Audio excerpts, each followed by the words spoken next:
directa o conjugada de la bilirrubina indirecta o no conjugada.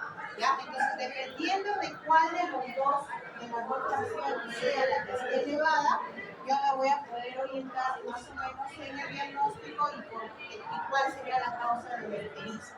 ¿Ya? Y ahí es donde tiene que ver la fisiopatología de cómo es que se produce la bilirrubina en nuestro cuerpo y hasta qué punto viene a ser una bilirrubina no conjugada y a partir de qué órgano ya viene a ser una bilirrubina conjugada. Ya, chicos, entonces la bilirrubina, como vemos ahí, se va a originar el grupo E, que tiene a su vez dos, por decir así, sustratos, que es el tetraquinol y el fierro. Este tetraquinol, a través de la hidroxilasa, se convierte en biliverdina, y esta biliverdina, a través de la biliverdina reductasa, se convierte en bilirrubina no conjugada, directa. ¿Ya? Esta todavía no llega al hígado. Cuando la bilirrubina se une a los transportadores, en este caso la albúmina, e ingresa al hígado, recién se convierte en bilirrubina conjugada. Cuando nosotros tenemos una alteración de las bilirrubinas a predominio directo, o sea, de la bilirrubina conjugada, lo que yo debo pensar es que el problema está a nivel del hígado o en su defecto del flujo biliar. Y si la que está elevada es la no conjugada, el problema no está en el hígado, está antes de llegar al hígado. ¿Ya? Por ejemplo, en los casos de las anemias hemolíticas. Esto llevado a la patología y en nuestra anemia hemolítica, las anemias hemolíticas pueden causar ictericia. ¿Y cómo me voy a dar cuenta? Porque le hago un perfil hepático en donde voy a usar bilirrubinas, van a estar elevadas las bilirrubinas totales a predominio indirecto, ¿no? O sea, de la bilirrubina no conjugada. Y encima le hago un hemograma, tiene anemia, le hago un test de Kuhn, si sale positivo, puede confirmar el diagnóstico de que esa ictericia en ese paciente es por una anemia hemolítica. Si lo que yo tengo elevada es la fracción directa, entonces el problema está acá ya. Puede ser en el propio parénquima hepático o en el flujo de la bilis a través de las vías biliares. Entonces, cuando la bilirrubina entra al hígado, ahí sufre un proceso de transporte, de conjugación, como dice ahí, sale la bilirrubina conjugada, parte de esta va regresando nuevamente al hígado y otra parte se va a ir hacia el intestino, que a través de las bacterias intestinales se va a transformar en un bilinógeno y esto le va a dar la coloración a las heces y a la orina. Por eso, cuando tenemos una alteración a nivel del flujo biliar, vamos a tener aporia, ¿no? Que son las heces blancas, ¿verdad? Y vamos a tener poliuria, que es la orina oscura o cargada. Chicos, entonces eso es con respecto para que ustedes tengan en cuenta cuál es lo que es, la importancia de cuál de las dos fracciones de la bilirrubina es la que está elevada. ¿Ya, chicos? Entonces, de acuerdo a eso, nosotros vamos a clasificar a la ictericia en tres grupos, ¿no? El primer grupo es aquella ictericia que se produzca por aumento de la bilirrubina no conjugada, o sea, la bilirrubina indirecta, ¿no? Que puede deberse a dos mecanismos. El primero sería un aumento de la producción de la bilirrubina a través de la hemólisis, ¿no? Como en el caso de las anemias políticas, o la eritropoyesis ineficaz, o a nivel de la alteración de la corporación de la bilirrubina, y acá tenemos dos enfermedades, que es la enfermedad de Gilbert y la enfermedad de Crigler-Najm. ¿Ya? Aquí lo único que nosotros vamos a ver es la alteración de las bilirrubinas, ¿ya? A predominio indirecto. El resto del perfil hepático es un normal. ¿Ya? Luego tenemos el otro bloque de ictericia, que es la que se produce por aumento de la bilirrubina conjugada, o sea, de la bilirrubina directa, ¿no? Y acá vamos a valorar si aparte de la hiperbilirrubinemia tenemos coléstasis o no tenemos coléstasis. La coléstasis, chicos, se refiere a la alteración del flujo biliar. ¿Ya? A eso se refiere. Entonces, podemos tener un aumento de la bilirrubina conjugada sin coléstasis en los casos de las enfermedades de Dewey-Johnson o enfermedad de rotor, o con coléstasis. Ahora, si tenemos con coléstasis, hay que valorar si es intrahepática o extrahepática.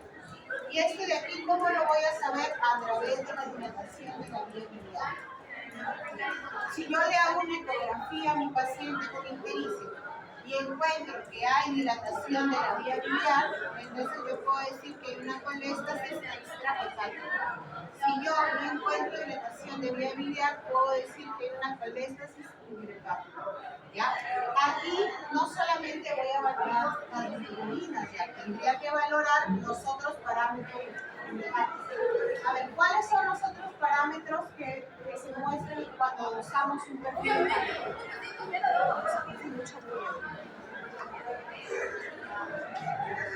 Yo creo que tengo ciertos rasgos medios de TDAH o autismo, pero no soporto de lo que veo. Ya, a ver, parámetros que están en el perfil hepático. ¿Tiene un perfil hepático que vemos? Transaminasas, ¿no? O sea, TGO, TGP. ¿Y qué nos indican las transaminasas cuando están elevadas? ¿O qué indican las transaminasas? Escuchen, chicos, daño hepático, pues, ¿no? Las transaminasas miden la inflamación, son enzimas hepáticas que miden la inflamación del hígado.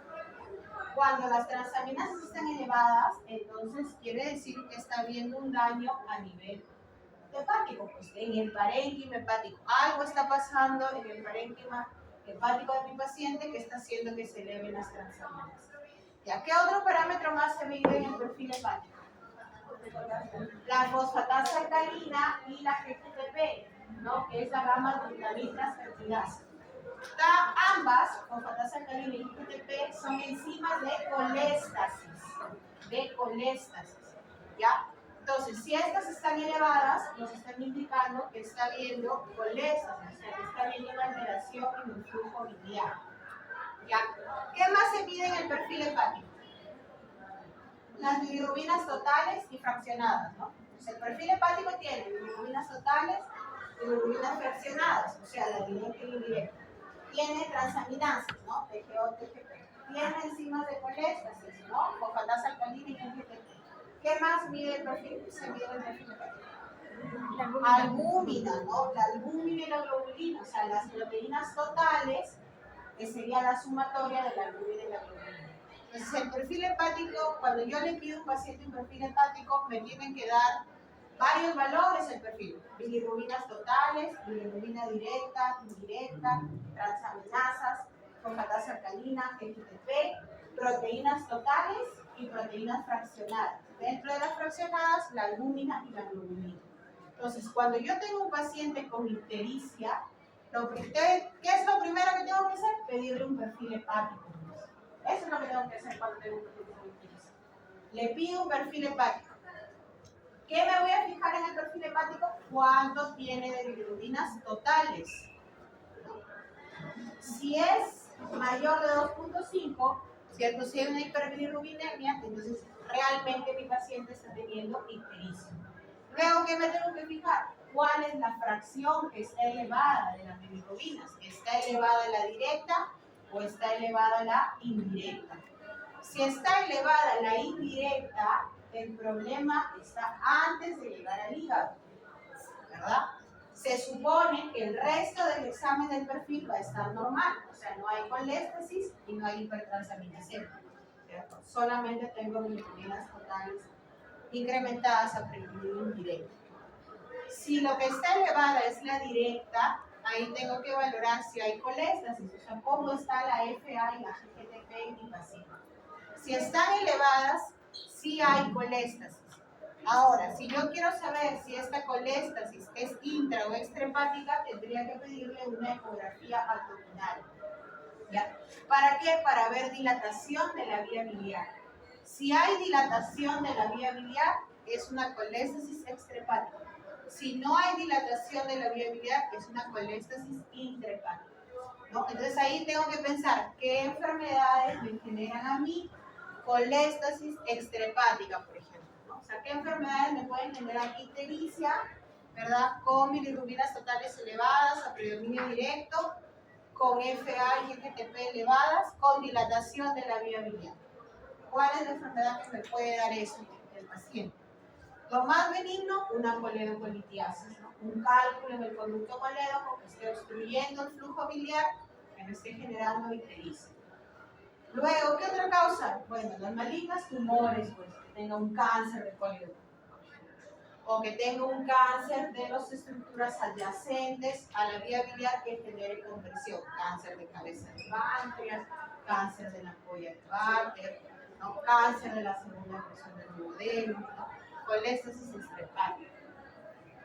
Y en las intrahepáticas están las enfermedades autoinmunes, ¿ya? Que tenemos dos grupos ahí, la colangitis esclerosante primaria y la colangitis biliar primaria, ¿ya? Entonces, si se dan cuenta, solo con un perfil hepático yo puedo orientarme y establecer mi enfoque diagnóstico.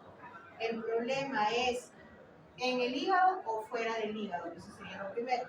Y si es en el hígado, ¿es realmente solo en el parénquima hepático o está afectando el flujo biliar? ¿Ya? Entonces, bilirrubinas conjugadas, ictericia por aumento de la bilirrubina conjugada.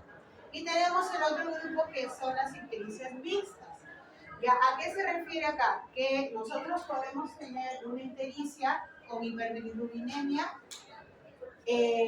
con ambos valores de bilirrubinas elevados, o sea, puede estar elevada la directa y la indirecta a la vez, ambas, pero siempre predomina más la directa, ¿ya?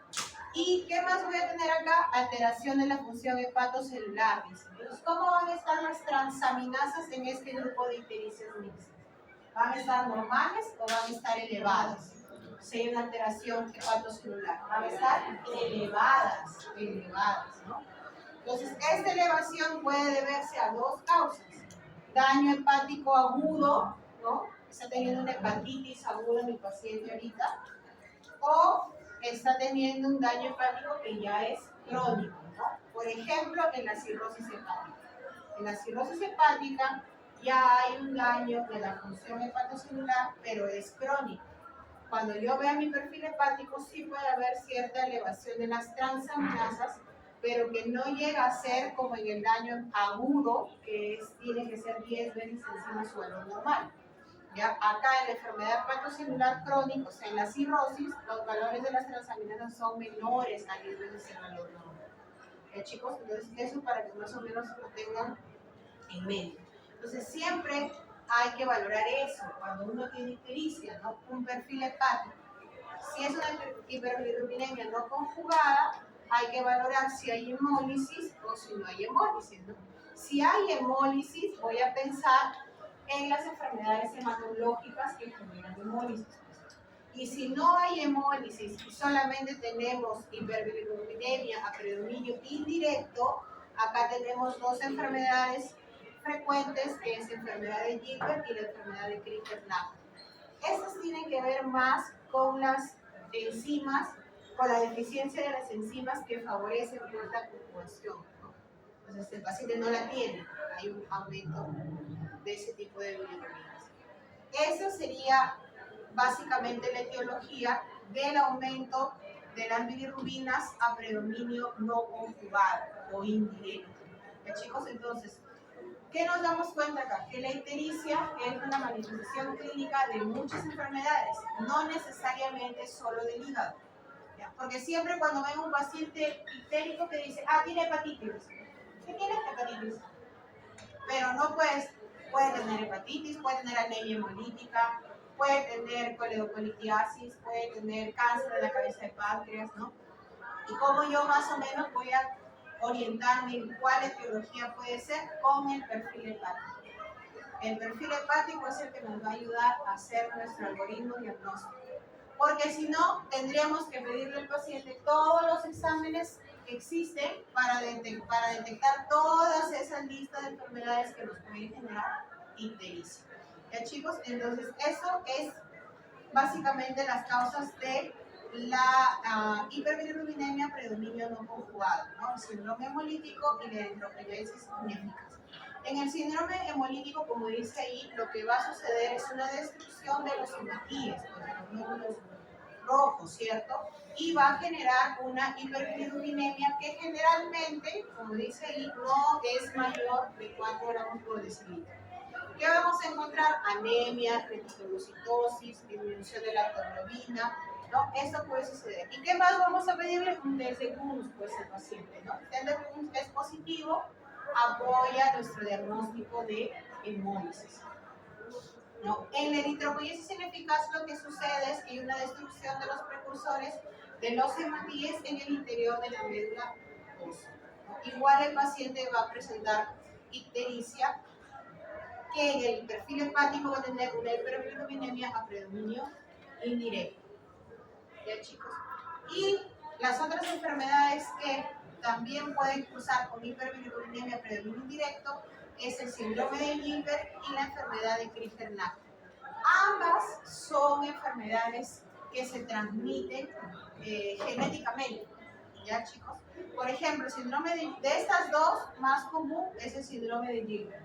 El síndrome de Gilbert, como dice ahí, hay una alteración en el gen de la glucoroniltransferasa que hace que haya un descenso de la actividad enzimática y por lo tanto hay una alteración en la conjugación de la bilirrubina. La ictericia que cursa el paciente es intermitente, o sea, todo el tiempo no está con ictericia. Puede ser que en una semana esté ictérico, la siguiente semana está normal, luego ante determinado factor nuevamente se vuelve ictérico. ¿Qué factores hacen que el paciente se ponga ictérico? El estrés, el ayuno, eso puede influir en que el paciente se torne ictérico. Entonces, es una anemia, es una ictericia que es intermitente, ¿ya? No es progresiva, sino es intermitente. ¿Ya? Y existe una prueba para detectarla que es la prueba del ayuno, ¿ya? En donde si hacemos que el paciente ayune, vamos a ver un incremento de la bilirrubina indirecta del 50% del valor normal. Entonces, ahora vamos a ver sobre la hiperbilirubinemia conjugada, como les dije, que es la hiperbilirubinemia a predominio directo.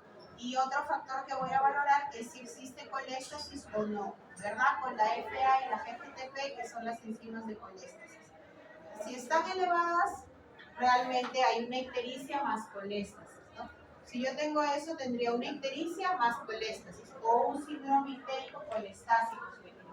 ¿No? Entonces ahí tengo que ver qué es intrahepática o es extrahepática. Tendría que pedir una ecografía abdominal para valorar la dilatación de la vía biliar. Ya, en cuanto a los valores, o sea, ya yo pido una ecografía, ¿cómo sé, doctora, que la vía biliar está dilatada o no está dilatada? Cuando el paciente tiene vesícula biliar, ya, el colédoco, que es la vía biliar, debe medir hasta 6 milímetros, ya, hasta 6 milímetros. Si mide más, o sea, si yo tengo un paciente que tiene ictericia con coléstasis, le hago una ecografía y tiene un colédoco que mide 10 milímetros y tiene vesícula, ¿qué significa? Que ese colédoco está dilatado, porque debería medir hasta 6 y mide 10. Entonces está dilatado. Entonces, ¿qué tengo que pensar yo? ¿Qué situación está generando que ese colédoco esté dilatado? ¿Está habiendo una obstrucción? ¿Esa obstrucción por qué es? ¿Es por un cálculo? ¿Es por un tumor? ¿Cierto? Eso debo pensar cuando hablo de una coléstasis extrahepática. Ahora, si el paciente no tiene vesícula, ¿ya? No tiene vesícula, o sea, lo operaron de repente porque tenía sus cálculos en la vesícula o pólipos en la vesícula, lo operaron, y cuando llega a mí ya no tiene vesícula, ya en ellos el colédoco puede medir hasta 10 milímetros. O sea, en un paciente sin vesícula, un colédoco de 10 es un colédoco normal. Si en ese paciente que no tiene vesícula me dicen que el colédoco mide 10, es un colédoco normal. Sería una coléstasis intrahepática. Pero si me dicen que tiene 15 o 20, significa que está dilatado, sería extrahepático. Esos valores tienen que saberlos porque cuando le pongan un caso clínico o ustedes vean un paciente, ya van a tener que determinar eso. No le van a decir paciente con coléstasis extrahepática, le van a poner los valores. Y ustedes, a través de los valores, van a determinar, ¿hay coléstasis o no hay coléstasis? ¿Hay dilatación extrahepática o no hay dilatación extrahepática? Entonces es importante que sepan los valores normales. Si no saben los valores normales, no van a poder darse cuenta que es lo que está anormal. chicos. Y si no hay coléstasis, o sea, si solamente el perfil hepático tiene una alteración a nivel de las bilirrubinas totales, a predominio directo, y el resto del perfil hepático está normal, o sea, no hay hipertransaminación y no hay coléstasis, significa que puede ser cualquiera de esas dos enfermedades, la enfermedad de Dubin-Johnson o la enfermedad de Rotor. Ambas también se transmiten genéticamente, son herencias autosómicas recesivas, y aquí en la de Dubin-Johnson hay una alteración en el transporte de la bilirrubina conjugada, y en el de Rotor hay una alteración en el almacenamiento de la bilirrubina conjugada. Esto porque hay alteraciones a nivel enzimático en realidad, ¿ya? Entonces, en este grupo de pacientes, lo único anormal que vamos a tener en el perfil hepático es la hiperbilirubinemia a predominio directo. Nada más. El resto del perfil es un perfil normal, con transaminasas normales, con enzimas de coléstasis normales, con proteínas de alumina y todo normal. Solo lo alterado va a ser la bilirrubina a predominio directo. ¿Ya, chicos? Y eso es lo que les hablaba de la ecografía abdominal, ¿no? Cuando tenemos ictericia más coléstasis, hay que pedir una ecografía abdominal para valorar dilatación de la vía biliar. Si sí hay dilatación de la vía biliar, hay que buscar qué es lo que está obstruyendo la vía biliar, ¿no? Lo más benigno, como les dije, una coleocolitiasis, un cálculo que se haya quedado atrapado en el conducto coléoco que esté generando la ictericia. ¿Ya? Lo otro que no es tan que es maligno serían las neoplasias periampulares, o sea, todos los órganos que están alrededor, que pueden generar obstrucción, cáncer de cabeza de páncreas, como lo dije, de la ampolla de Baker, de la segunda porción del duodeno, o incluso del propio colédoco. ¿Ya? Entonces, si realmente identifican que está obstruido, ¿qué otro examen adicional tendría que pedirle? Si quiero detectar coleocolitiasis, tendría que hacer una resonancia de la vía biliar, para ver realmente qué es lo que está generando la obstrucción. ¿Ya, chicos? Porque la ecografía, por si acaso, sirve para detectar dilatación, o sea, me sugiere que hay algo que está obstruyendo, pero no me dice qué, solo me sugiere la obstrucción. Si yo quiero determinar qué es lo que está obstruyendo, tendría que hacer estudios más avanzados de la ecografía, otros estudios de imágenes. Para vía biliar, lo ideal es la resonancia de la vía biliar, que se llama colangioresonancia. Así se llama. La resonancia de la vía biliar se llama colangioresonancia. Ya, entonces, si no tenemos obstrucción, hay que valorar si tenemos una ictericia con coléstasis, sin obstrucción de la vía biliar, o sea, sin dilatación de la vía biliar, debemos valorar que es una coléstasis intrahepática, y ahí, como les dije, hay dos etiologías, que es la colangitis esclerosante primaria y la colangitis biliar primaria, que son enfermedades autoinmunes. ¿Ya? Ahí tendríamos que hacer una biopsia hepática. ¿Ya? El siguiente paso diagnóstico en este grupo de pacientes es la biopsia hepática. ¿Ya, chicos? Entonces, ictericia, ¿no? A predominio de bilirrubina directa con coléstasis intrahepática, hay que hacerle biopsia hepática para descartar autoinmunidad. Ictericia a predominio directo con coléstasis extrahepática, hay que valorar cuadro obstructivo. Entonces, ¿qué está obstruyendo ahí? ¿No? Puede ser lo más benigno, como les dije, coleocolitiasis o neoplasias periampulares, ¿no? Que es lo más frecuente. Y en el otro grupo, que les dije que era el tercer grupo, cuando tenemos la hiperbilirubinemia mixta, ¿ya? Pero a pesar de ser mixta, predomina siempre el patrón de las bilirrubinas directas, ¿ya? O sea, ¿qué significa? Que yo puedo tener de repente 10 de bilirrubina y tengo bilirrubinas directas en 8 e indirectas en 2. Igual ambas están elevadas, pero ¿cuál es la que está más elevada con respecto a la otra? La directa. Entonces, si bien es cierto, es una hiperbilirubinemia mixta, está predominio directo, ¿ya? Y acá tenemos los daños, la lesión, como dice ahí, hepatocelular. Entonces, en mi perfil hepático, ¿qué alteración va a haber? Va a haber hipertransaminasemia. Ya, en este grupo de pacientes, nosotros vamos a tener hipertransaminasemia. Si las transaminasas se elevan más de 10 veces su valor normal, más de 10 veces su valor normal, ¿qué debo sospechar yo de una hepatitis aguda? Mi paciente está teniendo una hepatitis aguda. Ahora, causas de hepatitis aguda. A ver, chicos, causas de hepatitis aguda. Hepatitis A, sus compañeros, ¿no? O sea, virales, pues. Los virus hepatitis. A, B, C, D, E también. Entonces, las hepatitis virales, ¿no? Las hepatitis virales. Las tóxicas, o sea, por alcohol, ¿no? Las tóxicas también, hepatitis agudas. Entonces, cuando yo tengo hipertransaminasemia mayor de 10 veces el valor normal, yo debo sospechar en hepatitis aguda. Si tengo hepatitis aguda, luego, ¿qué más voy a hacer? Valorar las causas de la hepatitis aguda. Virales, como dice su compañera, si es una hepatitis A, doctora, o una hepatitis B o C, como les dije. De repente tuvo un consumo el día previo de alcohol, ¿cierto? También puede generar hepatitis. ¿Qué más? Medicamentos también. Podemos tener hepatitis aguda medicamentosa.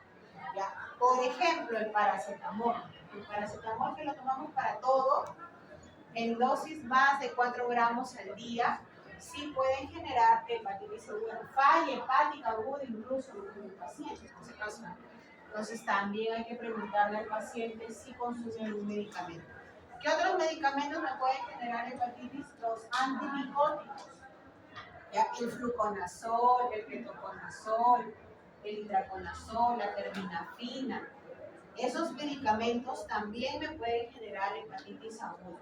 ¿Ya? Entonces, cuando yo tengo un perfil hepático, un paciente con ictericia y tengo mi perfil hepático con hiperbilirubinemia a predominio directo, mixta pero a predominio directo, con transaminasas elevadas, más de 10 veces el valor normal, debo sospechar de una hepatitis aguda, ¿no? Y si yo sospecho que puede ser viral, tendré que pedir después un dosaje de hepatitis A, hepatitis B, hepatitis C, etcétera, la que yo sospecho que puede estar teniendo mi paciente, ¿no? Preguntar sobre los medicamentos que consume. Y bueno, si fue por alcohol, pues retirarle el alcohol, ahí también a veces le podemos dar tratamiento con N-acetilcisteína, igual que para las intoxicaciones por paracetamol, ¿no? Se le puede dar de inicio. Pero eso es lo que nos indicaría. Ahora, si las transaminasas están elevadas, pero menos de 10 veces el valor normal, ¿ya? Ahí yo no sospecho tanto de que el proceso sea agudo, sino de que sea crónico, ¿no? Porque en las hepatopatías crónicas, como la cirrosis, sí puedo tener transaminasas elevadas, pero no en ese rango, ¿ya? Entonces, a todo esto, ¿cuál es el valor normal de las transaminasas? A ver, escucho. ¿Alguna idea? Dígame, escucho. 10 dice por ahí. 40 dice su compañera. Claro. Más o menos, para esto siempre va a depender de su laboratorio. Pero más o menos, a veces oscila entre 20 a 40, ¿no? En 35, por ahí. Entonces, si dice que tiene que tener 10 veces por encima de su valor normal, ¿cuánto sería la hipertransaminasemia para pensar en hepatitis aguda? 350, 400, ¿no? Más de 10 veces el valor normal. 400. Viene un paciente con ictericia y problemas de epidemia directo con transaminasas en 800. ¿Ustedes qué piensan que tiene el paciente? ¿Tiene una hepatitis aguda o tiene una hepatitis crónica? Aguda, aguda, ¿ya? Porque está teniendo las transaminasas elevadas más de 10 veces su valor normal. ¿Ya, chicos? Entonces, cuando ustedes tienen ictericia, ¿qué le van a pedir a su paciente? Lo primero que le van a pedir en el examen de laboratorio, perfil hepático, pues, perfil hepático, ¿no? Y según el perfil hepático, ustedes ya van a pedir el resto. Si en mi perfil hepático me dice que tiene transaminases 800, ya no le pediría ecografía, porque estamos asumiendo que el problema es hepatocelular, ¿no? Le tendría que pedir las virales, ¿cierto? A, B, C. Revisar. Bueno, le podría pedir una ecografía si sospecho que podría estar teniendo un tumor en el hígado, ¿no? Una lesión ocupante en espacio del hígado que puede estar generando hipertransaminasia. ¿ya? Pero ya como para el diagnóstico, o sea, para la etiología que yo estoy pensando que pueda tener mi paciente. Pero en el enfoque diagnóstico inicial sería nuestro perfil hepático. Si no llega a esta elevación de 10 veces encima del valor normal, también tengo que valorar los otros parámetros. ¿Ya? En las hepatopatías crónicas también puede haber alteración. ¿Qué otra alteración? Ahí está. ¿Qué otra alteración puede haber en las hepatopatías crónicas en el perfil hepático? ¿Han visto pacientes cirróticos ustedes en su práctica? Ya. ¿Y qué valores anormales tienen en su perfil? El tiempo de protrombina. El tiempo de protrombina está incrementado, ya, ¿qué más? Ya, si está el tiempo de protrombina incrementado, y ¿cómo están las proteínas en el paciente cirrótico? Están disminuidas. Entonces, ¿qué tiene? Hipoalbuminemia. Hipoalbuminemia. Entonces, si yo tengo un paciente y sospecho que tiene una hepatopatía crónica, probablemente, aparte de su elevación ligera, leve o moderada de transaminasas, puede cursar con hipoalbuminemia. Puede cursar con hipoalbuminemia. Entonces, disminución, como dice su compañera del la tasa de protrombina, hay un incremento del tiempo de protrombina o del INR. Le examino y encuentro estigmas hepáticos, ¿no? Como el eritema palmar, las telangiectasias, la cito y la circulación colateral, ¿cierto? Entonces veo todo eso y digo, a ver, le voy a pedir una ecografía abdominal para ver cómo está su hígado. Hígado de bordes irregulares, superficie irregular, cirrótico.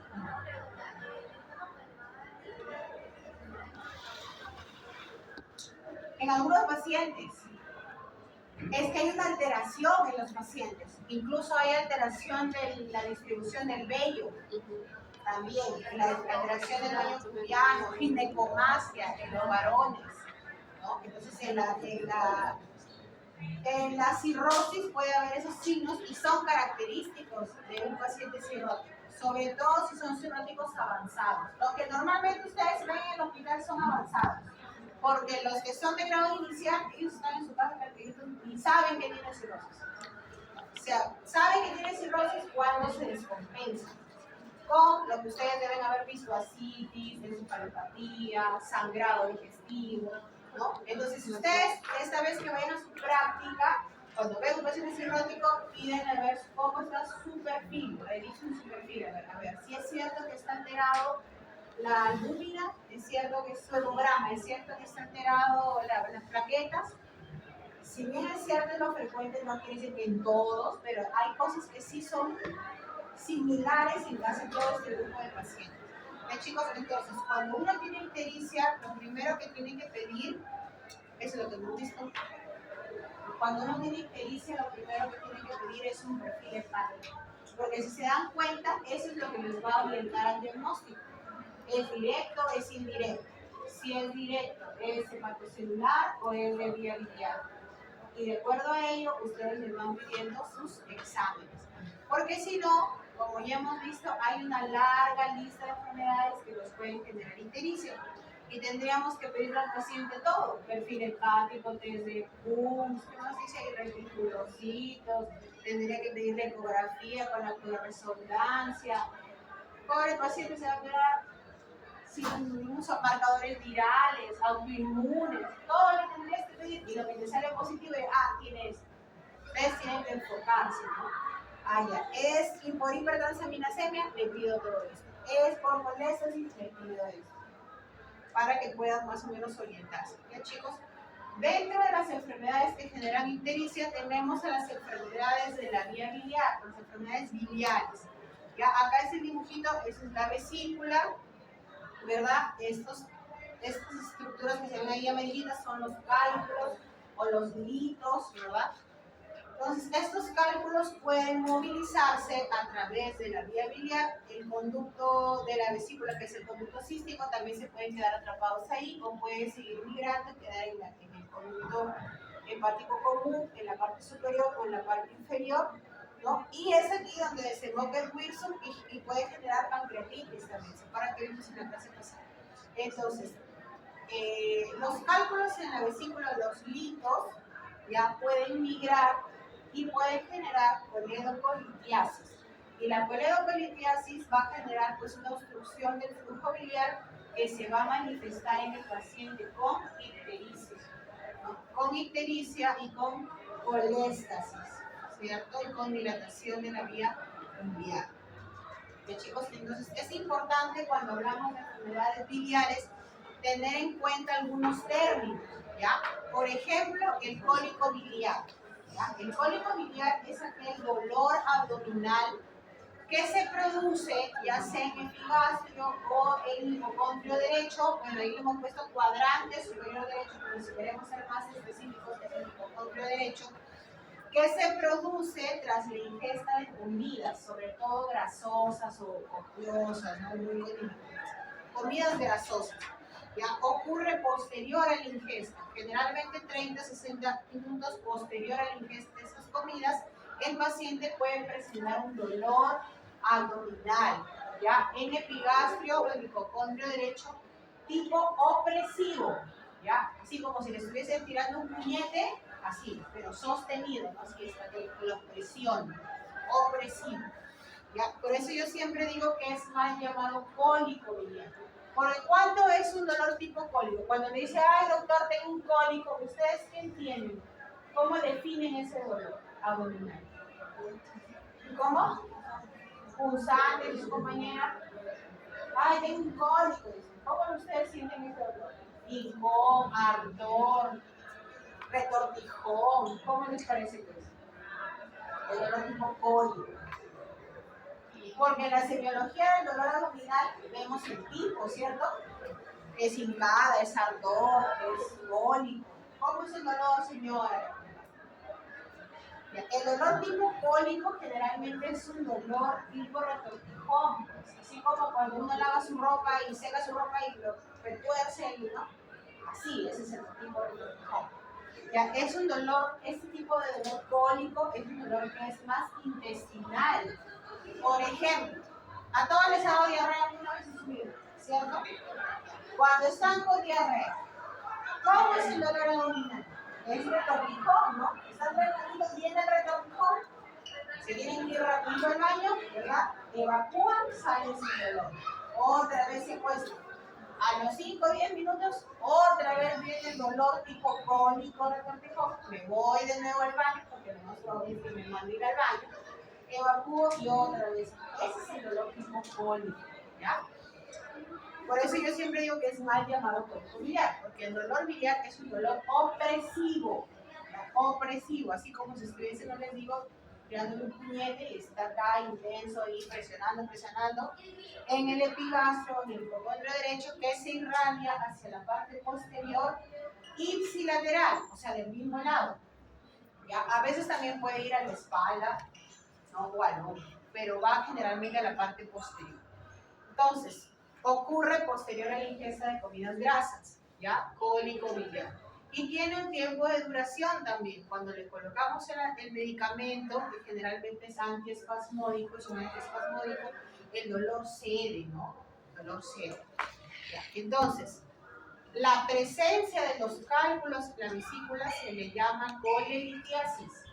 ¿Ya? Ese es otro término que tienen que tener en cuenta ustedes, ¿no? Cólico biliar es el dolor, ¿verdad? Las características del dolor posterior a la ingesta de alimentos grasos. La colelitiasis es la presencia de los cálculos o litos en la vesícula, ¿ya? Entonces, esa es la colelitiasis. Y para saber si yo realmente tengo litos en la vesícula, ¿qué tengo que hacerle? Una ecografía abdominal, ¿no? Que es más o menos una imagen como la que vemos acá. Vemos la vesícula, que es como una bolsa, ¿cierto? Y vemos el cálculo ahí, incluso en la sombra posterior al cálculo. Esa es una característica también ecográfica para detectar los cálculos en la vesícula o los litos, pues, ¿no? Entonces, la ecografía abdominal, como ven ahí, es el diagnóstico de elección para litiasis vesicular. Entonces, cuando yo tengo un paciente que venga con esas características de dolor, digo, puede ser que tenga cálculos en la vesícula. Doctora, ¿y cómo voy a saber si tengo o no tengo cálculos en la vesícula? Señor, hágase una ecografía abdominal. Porque la ecografía abdominal me va a diagnosticar en un 90 a 95% la presencia de los litos. ¿ya? De los mitos en la vesícula.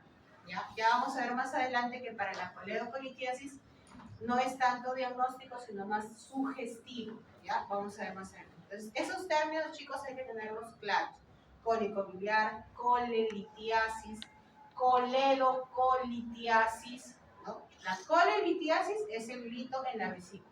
La coledocolitiasis es el lito en el coledo.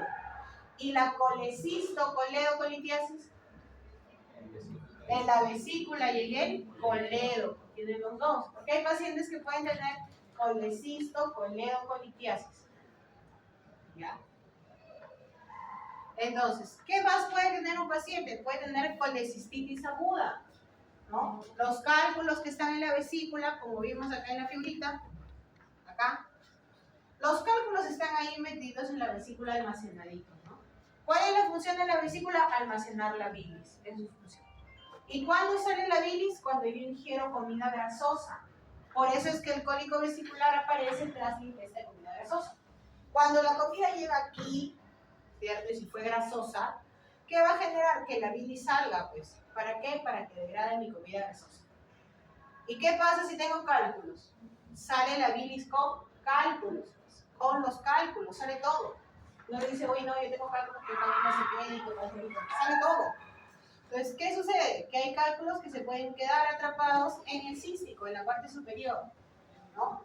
Y si yo le pongo antiespasmódico y esto relaja un poco la parte muscular de la vesícula, regresa el cálculo, será solo un cólico biliar.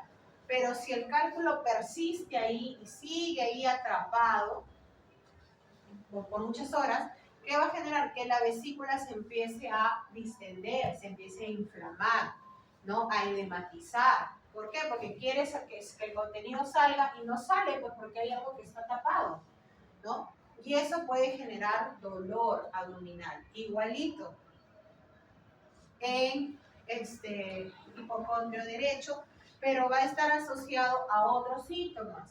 Náuseas, vómitos, fiebre, o sea, el paciente va a tener un síndrome de respuesta inflamatoria aguda porque el cálculo se ha quedado obstruyendo el paciente de la vesícula biliar y se está inflamando la vesícula, ¿no? Generando edema, inflamación, y eso puede generar un síndrome de respuesta inflamatoria sistémico y el paciente puede cursar con fiebre, con leucocitosis, con dolor, se agrega náuseas, vómitos, en la colecistitis aguda.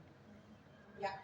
Ecográficamente, ya no voy a ver solo el saco con los cálculos, voy a ver que esta pared, ¿no? Que esta pared vesicular está engrosada, o sea, está edematizada, ¿no? Por encima de 4 milímetros es el valor, ¿ya? O sea, hasta 3 milímetros, 3 a 4 milímetros es el valor normal de la pared vesicular.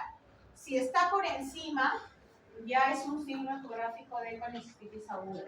¿Ya? Igual, si vemos edema, si vemos líquido perivesicular, ¿no? Y también el signo de Murphy ecográfico positivo. En los pacientes con colecistitis aguda, cuando nosotros les examinamos, suele tener un signo al examen físico que es el Murphy positivo, que consiste en que nosotros hagamos al paciente inspirar y expirar, ¿no? Y cuando él está haciendo la inspiración, nosotros presionamos la parte del hipocondrio derecho y el paciente refiere dolor, ¿no? Entonces, Murphy positivo.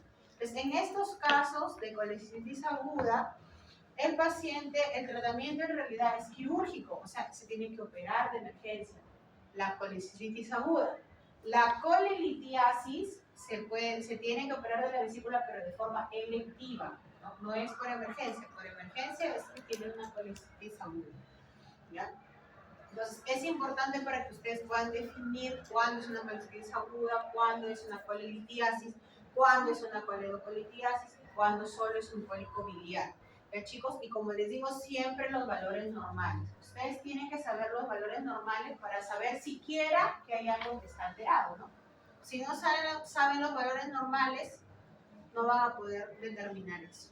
En la colecistitis crónica lo que ocurre, también el hallazgo es a través de ecografía, lo que ocurre es que hay pacientes que a veces cursan con cólicos biliares a repetición que puede generar ya en la estructura de la pared de la vesícula un ligero engrosamiento o endurecimiento. ¿Ya? Igual el tratamiento también siempre es quirúrgico y la ecografía abdominal sirve como diagnóstico de elección. ¿Ya? Tratamiento, como dice ahí, es la colecistectomía, o sea, operarle la vesícula.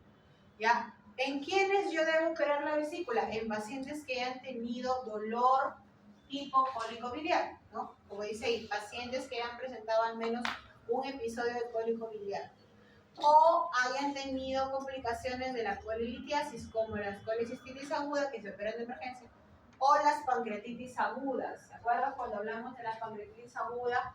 Que si era leve, si era de etiología biliar, una vez que se resuelva la pancreatitis, tendría que operarse la vesícula, porque si no, podría ser nuevos cuadros de pancreatitis, ¿cierto? Pacientes también que cursen con otra de las complicaciones que es la coledocolitiasis. La mayoría de las coledocolitiasis se producen por migración de las colelitiasis, o sea, los cálculos de la vesícula migran y se quedan atrapados. Esa es la forma más frecuente de que se produzca coledocolitiasis. Entonces, si yo tengo un paciente que ha tenido coledocolitiasis y que ya le extraje el cálculo del colédoco a través de un procedimiento que se llama CEPRE, que es el procedimiento para sacar el cálculo, también tengo que operarle la vesícula, porque si no puede migrar otro cálculo y puede hacer otro nuevo episodio de coledocolitiasis. Entonces, solamente se opera de forma aguda, o sea, de emergencia, las colecistitis agudas. El resto se opera de forma electiva, o sea, programada, ¿no? Pero se tendría que operar. ¿Ya, chicos? Y otro término, como les dije, otra enfermedad, esta sobre todo la que nos puede generar ictericia, es la pledocolitiasis, ¿ya? O sea, lito en el conducto biliar común, o sea, en el colédoco, ¿no? Estos cálculos son consecuencia, como dice ahí, de la supersaturación de la bilis de colesterol, niveles adecuados de las sales biliares, disminución de la contractibilidad del epitelio biliar, ¿ya? Y esto puede ser por factores de la dieta, factores hormonales, ¿no? Y también por cierta predisposición genética, ¿no? La prevalencia del 5 al 20% de los pacientes pueden cursar coledocolitiasis. ¿Ya? Y acá los síntomas, los más comunes son la ictericia, ¿ya? Que es una ictericia que generalmente es obstructiva, o sea, con coléstasis. ¿Qué más vamos a notar acá? La coluria, ¿no? Esa es una orina normal, ¿no? Y esa es una orina tipo coluria, o sea, oscura, como el té cargado, así, oscuro, ¿ya? Y otro signo es la colia, o sea, las heces sin color. ¿Se acuerdan que yo les decía la clase pasada? ¿Cuándo yo me voy a preocupar por el color de mis heces? Cuando sean rojo vivo, rojo oscuro, negras o que no tengan color. Cuando no tienen color, a eso se denomina acolia y es otro signo de coléstasis. ¿Ya? Los signos clínicos de coléstasis son ictericia, coluria y acolia. ¿Ya? Entonces, los pacientes con coledocolitiasis también pueden presentar un dolor no tipo cólico biliar, o sea, opresivo, en el cuadrante superior derecho, o sea, en el hipocondrio derecho, se puede irradiar hacia el hombro derecho también o hacia la parte posterior, tiene ictericia, puede cursar con náuseas y vómitos, hay acolia y hay coluria, ya en el 50% de los pacientes, porque hay otro 50%, como dice ahí, que es asintomático, ¿no? Los pacientes no, a veces, ¿qué sucede? Hay cálculos que pueden estar en el conducto biliar, pero son pequeñitos, ya son bien pequeñitos, incluso microcálculos que son menores de 3 milímetros y hacen un efecto válvula, o sea, están ahí oscilantes, ¿no? Y no llegan a obstruir la luz total del colédoco, por eso es que el paciente no muestra ictericia ni coluria ni acolia. Pero le haces un estudio de imágenes, de repente una colancoresonancia, en donde sí lo logran observar, ¿no? Puede ser ese 50% de los pacientes cursan asintomáticos y los 50% que sí tienen síntomas son esas características en el paciente. Entonces, la ictericia. Ya, en conclusión, no toda ictericia es hepatitis, pues ya hemos visto que pueden ser varias enfermedades, entre ellas coledocolititis. Ya, y estos, chicos, son algunos factores que nos pueden predecir el riesgo de tener coledocolitiasis, o sea, que un paciente pueda tener riesgo de tener coledocolitiasis. Ya, por ejemplo, que que observemos un cálculo en el colédoco con algún estudio de imagen, ya sea ecografía, tomografía, resonancia, eso ya es diagnóstico, pues, ¿no? Que podamos tener una colangitis ascendente químicamente evidente. Ya, chicos, ¿qué es la colangitis? Ese es otro término que también lo tienen que tener en cuenta. La colangitis es la infección de la bilis, ¿ya? En este caso, una coledocolitiasis puede complicarse con una colangitis. ¿Por qué? Porque el cálculo está obstruyendo, ¿verdad? Está evitando que la bilis fluya y esa bilis que está ahí acumulada se puede generar proliferación de gérmenes e infectarse. Entonces hace una colangitis aguda. ¿Ya? ¿Qué se caracteriza? Por fiebre, ictericia y dolor abdominal, que es la triada de Charcot. ¿Ya, chicos? Fiebre, ictericia y dolor abdominal. No solo la coledocolitiasis puede complicarse con colangitis, cualquier enfermedad que genere obstrucción del flujo biliar nos puede dar colangitis. Por ejemplo, un tumor en el colédoco también le puede dar colangitis, porque hace el mismo efecto de obstrucción. ¿No? Un tumor en la cabeza de páncreas, ¿no? Que está comprimiendo la vía biliar, ¿no? Por continuidad comprime la vía biliar, también evita el flujo, también se puede complicar con colangitis. Entonces, si tengo un paciente que tiene colangitis, también yo puedo pensar que hay algo que está obstruyendo el flujo biliar y que esté generándole la colangitis al paciente. Dentro de esas etiologías, la coledocolitiasis, ¿no? Lógicamente, como les digo siempre, yo tengo que ponerme en el contexto de mi paciente, ¿no? Es un paciente joven, es un paciente que no tiene síndrome consultivo, el dolor abdominal fue abrupto, ¿no? Diferente es si fuese un paciente adulto mayor, que el dolor es crónico, que la icteritis es progresiva. O sea, la forma de presentación también nos puede orientar en los diagnósticos. Bien, chicos.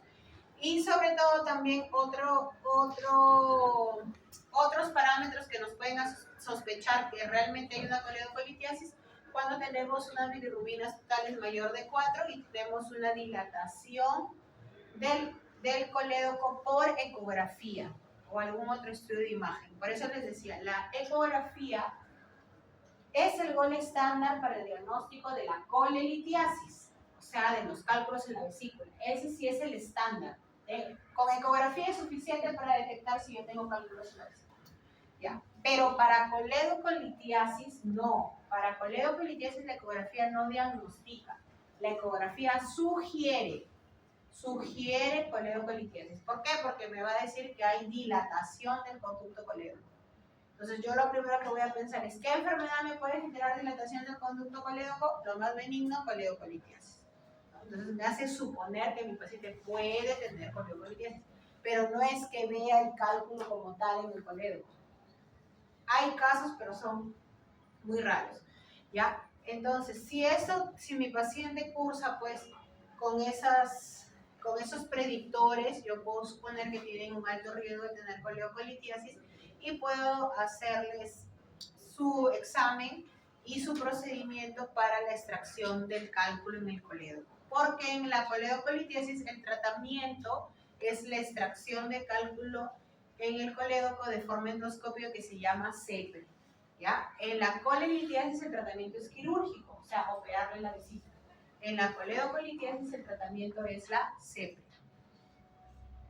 ¿Ya, chicos? A veces hay algunos pacientes que podamos tener algunas situaciones en las cuales yo puedo tener sospecha de que haya coledocolitiasis. Lo ideal es hacerle su estudio, en este caso una colangioresonancia, para estar seguros que realmente tiene cálculos en el colédoco.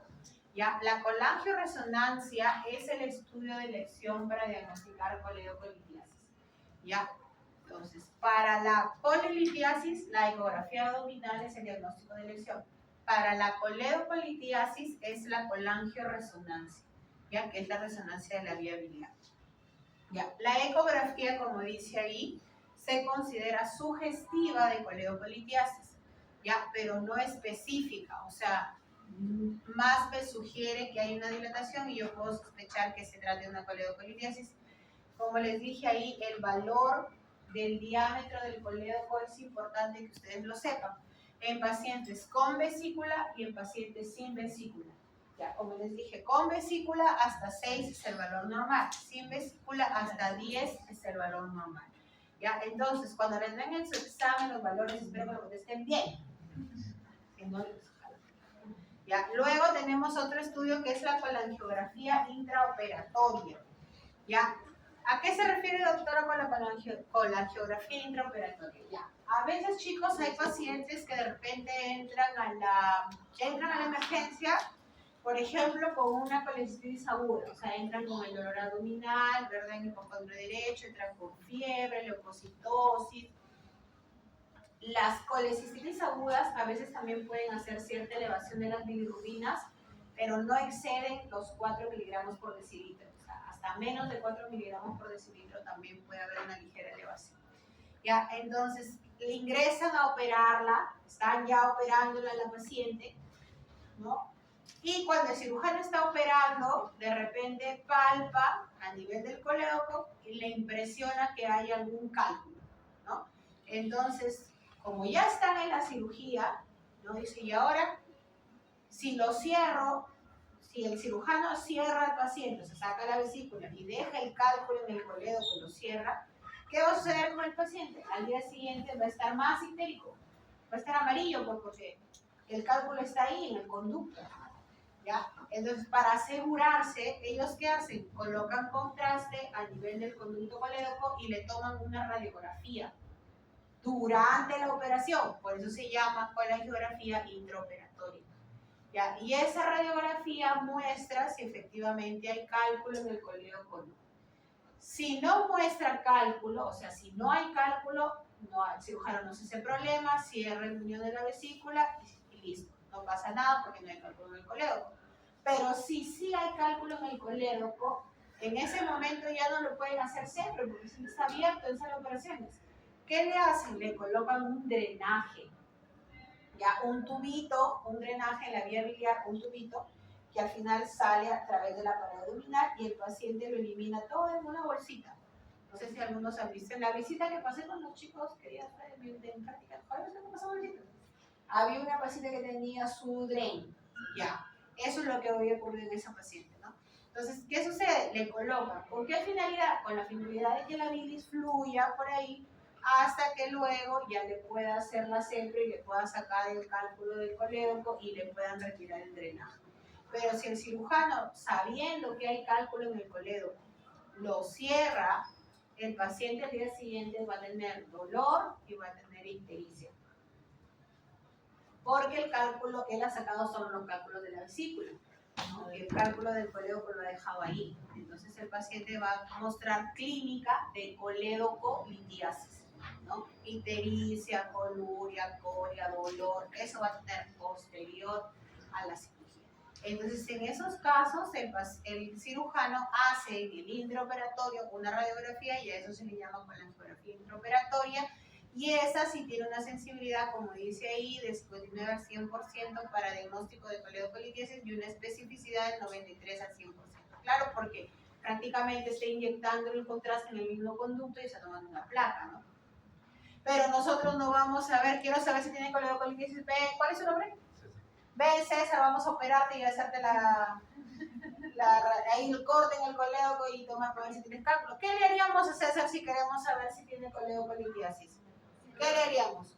Colangio-resonancia. Colangio-resonancia le haríamos a César si queremos saber si tiene colédocolitiasis. Porque si ustedes le hacen ecografía y de repente dicen, sí, César, ¿tú tienes vesícula o no tienes vesícula? Sí tiene vesícula, ya. No es operado de vesícula, entonces tiene vesícula. Y le hago su ecografía y su ecografía dice que tiene un colédoco de 10, estoy obligada a hacerle la colangio-resonancia. Porque la ecografía me está sugiriendo. César, ¿qué me va a decir a mí? Doctora, ¿tengo colédocolitiasis o no tengo colédocolitiasis? No sé, César. No sé si tienes colédocolitiasis. Para saber si tienes colédocolitiasis tengo que hacer colangio-resonancia. Entonces César me dirá, doctora, entonces ¿para qué me hizo gastar 130 soles en mi ecografía? Si usted sabía que yo tenía que hacerme una colangio-resonancia. ¿cierto? Entonces, chicos, ustedes ya tienen su ecografía con sospecha diagnóstica, colangioresonancia. ¿Ya? La tomografía, por si acaso, también nos puede ayudar, ¿ya? Pero en la elección es colangioresonancia. Porque a veces les piden tomografía y no ven el cálculo. Entonces, ¿qué hace el paciente? Le tienes que pedir una colangioresonancia. Entonces, ¿qué le hiciste gastar? En ecografía, en tomografía y la resonancia. ¿Cuánto está una tomografía? Como 800 soles. ¿Ya? Entonces, le hacemos de frente la colangioresonancia, gasta unos solo 800 soles de una sola vez más. Si no, le vamos a hacer gastar 130 más 800 más los 800 de la resonancia. Pobre paciente haciendo su prosalud. ¿Cierto o no? Nadie quiere ver, ¿sabes qué? Los 1000 soles ahorita te descompensa, ¿no? Prosalud, ahí al pobre muchacho para hacerle su colangioresonancia. Entonces, ¿para eso qué sirve? El enfoque diagnóstico, pues no lo manden a hacer a sus pacientes exámenes por las puras. Ya, entonces, ¿quedó claro? Vamos a ver. Entonces, ya chicos, el tratamiento es la CEPRE. Ya, antes de que existiera la colangioresonancia, la CEPRE se utilizaba como diagnóstico. De repente ustedes revisan, a veces en alguna literatura siempre ponen diagnóstico CEPRE, pero en realidad la CEPRE es ahora como tratamiento. Ya, esta es una imagen del procedimiento en sí, porque el procedimiento consiste en ingresar un dispositivo por la boca similar al endoscopio, que en la radiografía se ve así. ¿Qué es esto de acá? Esto que parece como un gusanito. Ya, ese es el equipo, o sea, el equipo que ingresa por la boca y llega hasta la segunda porción del duodeno. ¿Ya? Al llegar a la segunda porción del duodeno, que es la ampolla de Vater, ¿cierto? Tiene que llegar a la ampolla de Vater porque en la ampolla de Vater desemboca el colédoco y el wirsum, ¿verdad? Entonces llega ahí, se hace un pequeño corte y se ingresa hacia el colédoco para extraer el cálculo. Ese es el procedimiento de la CEPRE. ¿Ya? Entonces, para saber exactamente dónde estamos ubicados, también se toman radiografías durante el procedimiento. Por eso es que tenemos estas imágenes de acá como si fuese una radiografía, ¿no? En donde estamos viendo este de acá, que es el equipo similar al endoscopio, ¿no? Y esto de acá que viene a ser la vía biliar, ¿no? Que si ustedes se dan cuenta parece un arbolito, ¿no? Un tronco y las ramas, ¿cierto? Ya, entonces se coloca a través de ahí contraste y se toma la plaquita y aquí en estas flechitas blancas, si queremos ver más allá de lo evidente, se ven ahí dos imágenes radiopacas, ¿no? Que vendría a ser los cálculos. Entonces, ¿qué hacemos? Ingresamos con un dispositivo para jalar los cálculos, ¿no? En eso consiste la CEPRE, ¿ya? Entonces, este procedimiento, acá también vemos ya, acá se ve más grande el cálculo, ¿no? Entonces, ese procedimiento, como vimos en la clase de pancreatitis, tiene complicaciones, ¿verdad? ¿Cuál era la complicación? La pancreatitis post-CEPRE. Esa es la principal complicación.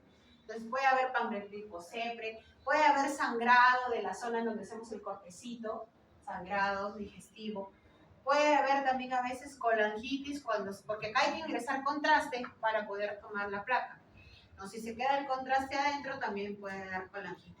Entonces, como es un procedimiento que de todas formas tiene riesgos, entonces hay que estar seguros de que el paciente tiene coledocolitiasis para plantearle el tratamiento. Ya chicos, no es que, uy, no señora, hay que hacerlo siempre para ver si tiene coledocolitiasis. Para eso mejor veamos su colangioresonancia, que es no invasiva, ¿verdad? El paciente va a entrar en un tubito, ¿cierto? Igual que con la tomografía, 30, 40 minutos y listo.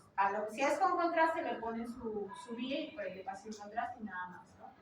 En cambio aquí, para este procedimiento, el paciente tiene que estar sedado porque es un anestesiólogo. Es con anestesiólogo, hay que ver su coagulación, porque como les digo, vamos a hacer un corte y hay que valorar las complicaciones que pueden haber posterior. No es tan frecuente tampoco, no es que todavía siempre les va a dar pancreatitis, por si acaso. Es un porcentaje mínimo, pero al paciente siempre hay que explicarle que pueden haber esas complicaciones, ¿no? Ya chicos, entonces, diagnósticos diferenciales de coledocolitiasis, ¿no? Como les dije, lo que puede generarnos ictericia con coléstasis y dilatación de vía biliar, lo más benigno que puede tener un paciente es una coledocolitiasis. ¿no? Le hago la CEP, le saco el cálculo y se solucionó la ictericia, la coluria, todo. Porque yo ya lo desobstruyo y el flujo biliar va a ser normal y el paciente ya no va a estar ictérico ni nada de eso. Ya, dentro de las otras etiologías tenemos las etiologías que son malignas, pues, ¿no? O sea, los cánceres, ¿ya? Las neoplasias o cánceres de la región periampular, ¿ya? ¿Qué significa el prefijo peri? Alrededor, ¿no? Y si dice periampular, ¿qué tienen ustedes que dice periampular? Alrededor de la ampolla de Vater, ¿ya? Entonces, ¿cuáles son las neoplasias alrededor de la ampolla de Vater? Esas 4 que vemos ahí, ¿no? Asumiendo que ese es el colédoco, cáncer de colédoco, ¿cierto? NM de la vía biliar distal, colédoco, o sea, la neoplasia maligna del colédoco, dice, se llama colangiocarcinoma, así se llama el cáncer del colédoco, ¿ya? Antes de mi clase, cáncer del colédoco, después de mi clase, colangiocarcinoma. Por favor, chicos, ¿sabes? La que piedras en la vesícula, litos, colelitiasis, ¿ya? Que justifique su matrícula. ¿Ya? Entonces, colédoco. ¿Dónde desemboca el colédoco? En la ampolla de Vater. Neoplasia maligna de la ampolla de Vater. Neoplasia maligna de la ampolla de Vater, o también llamado ampuloma, por si acaso. O ampuloma. ¿Ya? ¿Qué más? Cáncer de la segunda porción del duodeno, o sea, donde desemboca la ampolla de Vater, ¿cierto?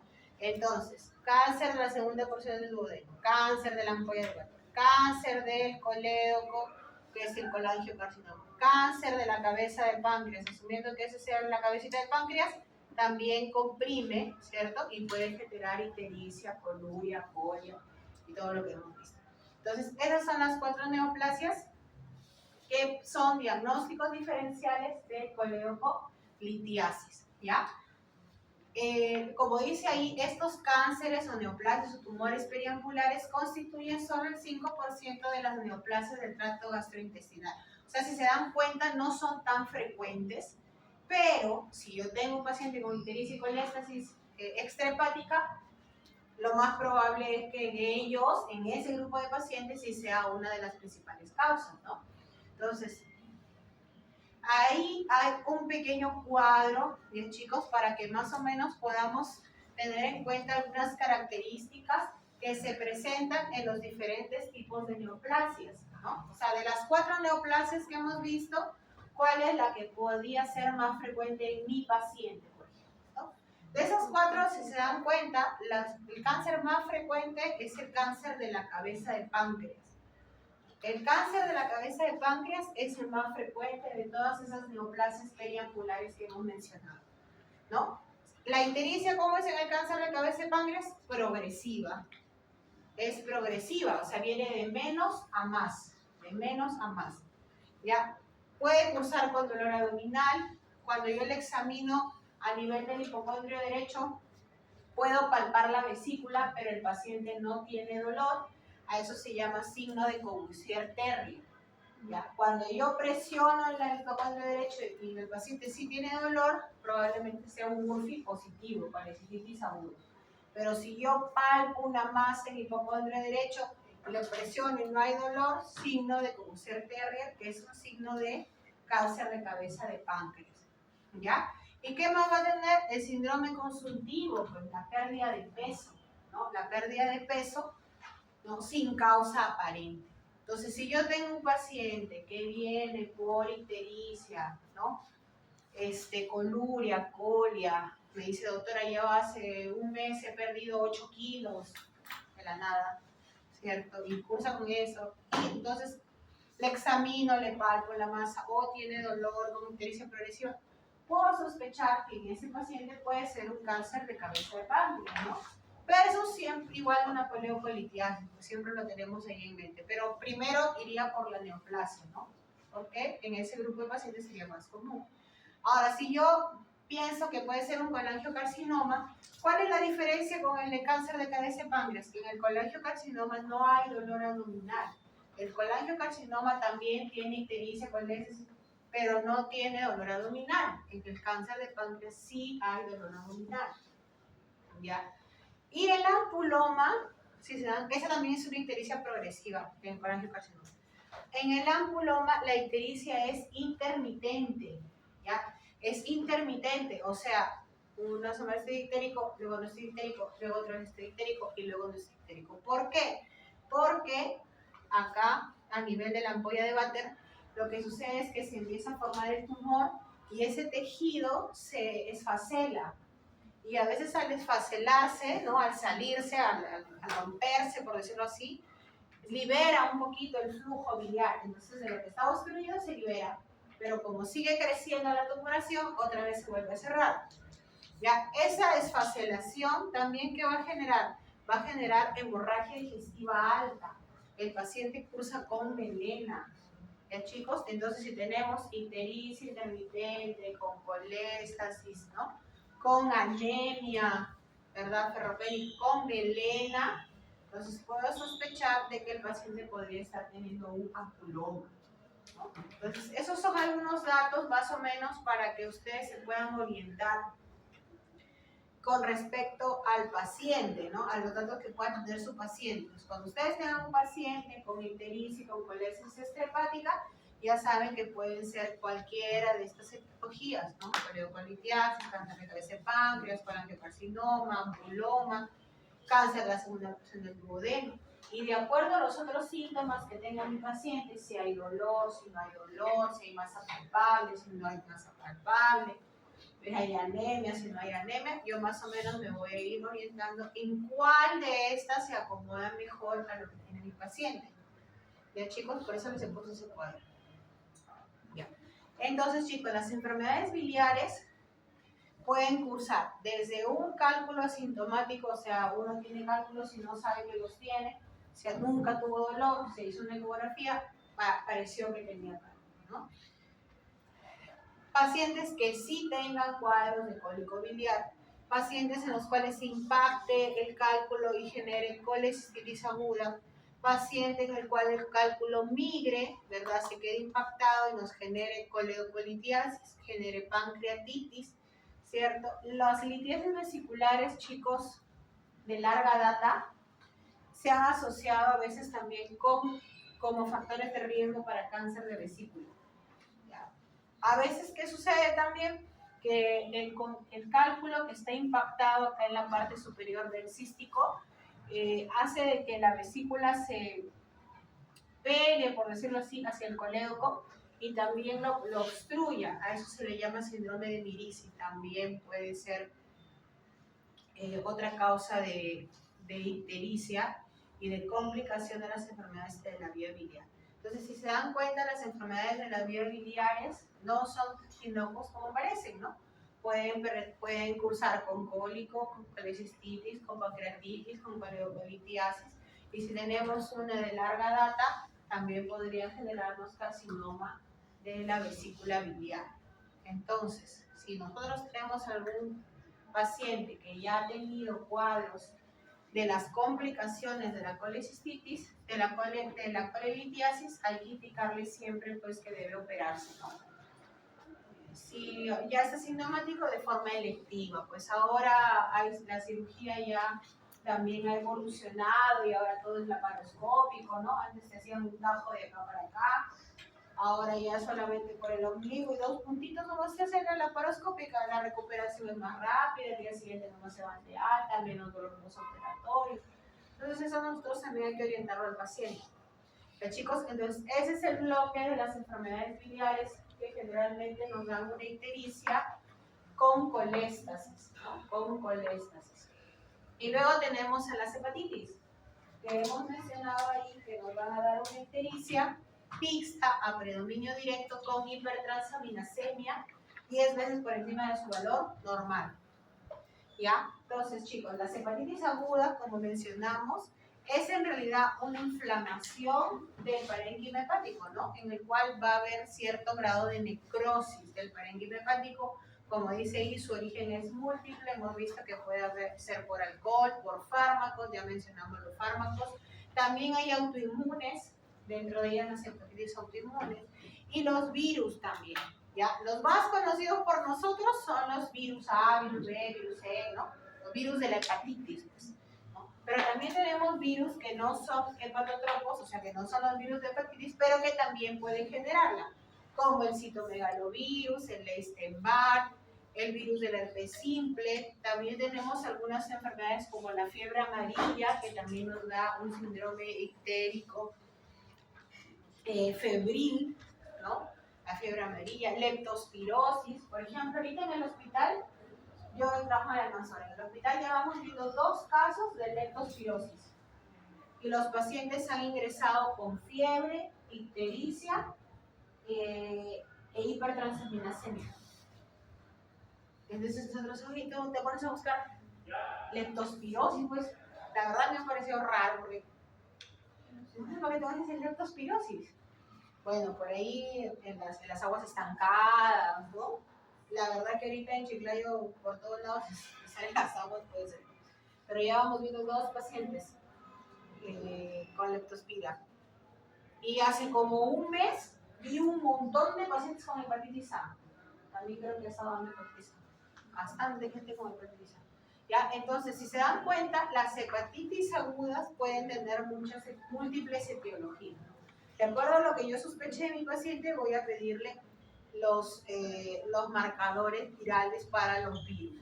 ¿Ya? También, chicos, ahí no lo he mencionado, pero también a veces hay productos que el paciente consume que también pueden generar hepatitis. ¿No?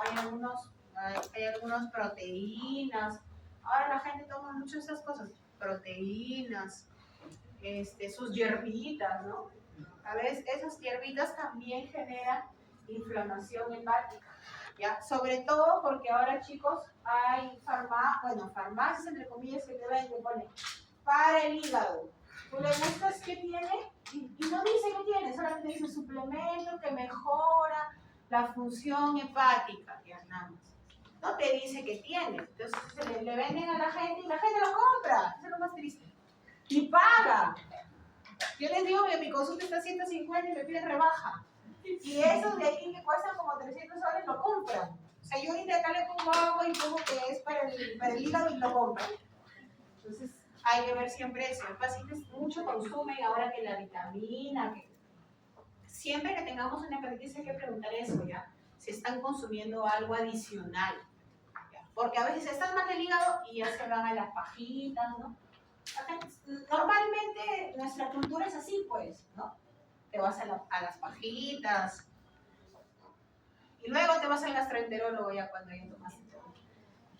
Ya, chicos, entonces en hepatitis aguda hay que valorar eso. Nosotros vamos a hablar ahora específicamente de las etiologías virales, ¿ya? El hallazgo laboratorial, como vemos ahí, siempre va a ser la alteración de las enzimas de la citólisis, o sea, las que nos indican inflamación o necrosis del parénquima hepático, como es la AST y la LT, o la TGO o la TGP, asociado a una elevación de la bilirrubina a predominio directo. ¿Ya? Este es el patrón que es frecuente en los grupos de las hepatitis agudas. Entonces, si yo tengo esto en un perfil hepático, lo primero que tengo que pensar es hepatitis aguda. Ahí ya hice bastante, ya. Parte fundamental de mi diagnóstico. Luego, ya tendré que averiguar cuál de todas las causas que he visto me puede estar generando hepatitis aguda. ¿Ya, chicos? Entonces, siempre, como dice ahí, hay que preguntar si ha habido consumo de alcohol, consumo de fármacos, si ha estado en algún lugar endémico, o sea, en alguna zona, ¿no? O si tiene otras personas o familiares o contactos directos a él que hayan cursado igual con lo mismo, que estén igual con la ictericia, también hay que preguntar. Marcadores virales, o sea, la serología para las hepatitis, porque es lo principal, ¿no? Y si nosotros ya le hemos hecho marcadores virales, el paciente no consume fármacos, no consumió alcohol, hemos descartado pues las virales, ¿no? Probablemente tengamos que hacer alguna biopsia hepática para ver si hay alguna otra alteración que pueda estar generando la hepatitis, ¿no? De todas las causas que hemos visto. Entonces, chicos, vamos a hablar sobre las hepatitis virales. Acá la que es más frecuente es la hepatitis viral tipo A. Ya, acá como vemos ahí, la hepatitis por virus A es virus ARN. ya existe un solo serotipo de virus hepatitis A.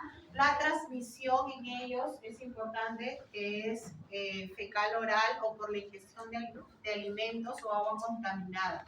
¿Ya? Esa es la forma de transmisión, ¿ya? O sea, en los alimentos, pues en los alimentos, ¿ya? Por eso les digo que generalmente este grupo de hepatitis generalmente es más frecuente en los niños, en los jóvenes, ¿no? O las personas que comemos en la calle, pues, ¿cierto? A veces uno quiere ir a comer a su casa, pero ya saliste tarde de la rotación, ¿eh? La tía Veneno, pobre la tía Veneno también, por ahí nos da nuestro virus A, ¿no?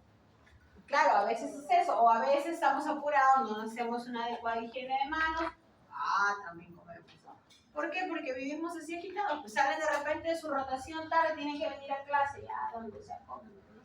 Y cuando uno es universitario, ¿sí o no?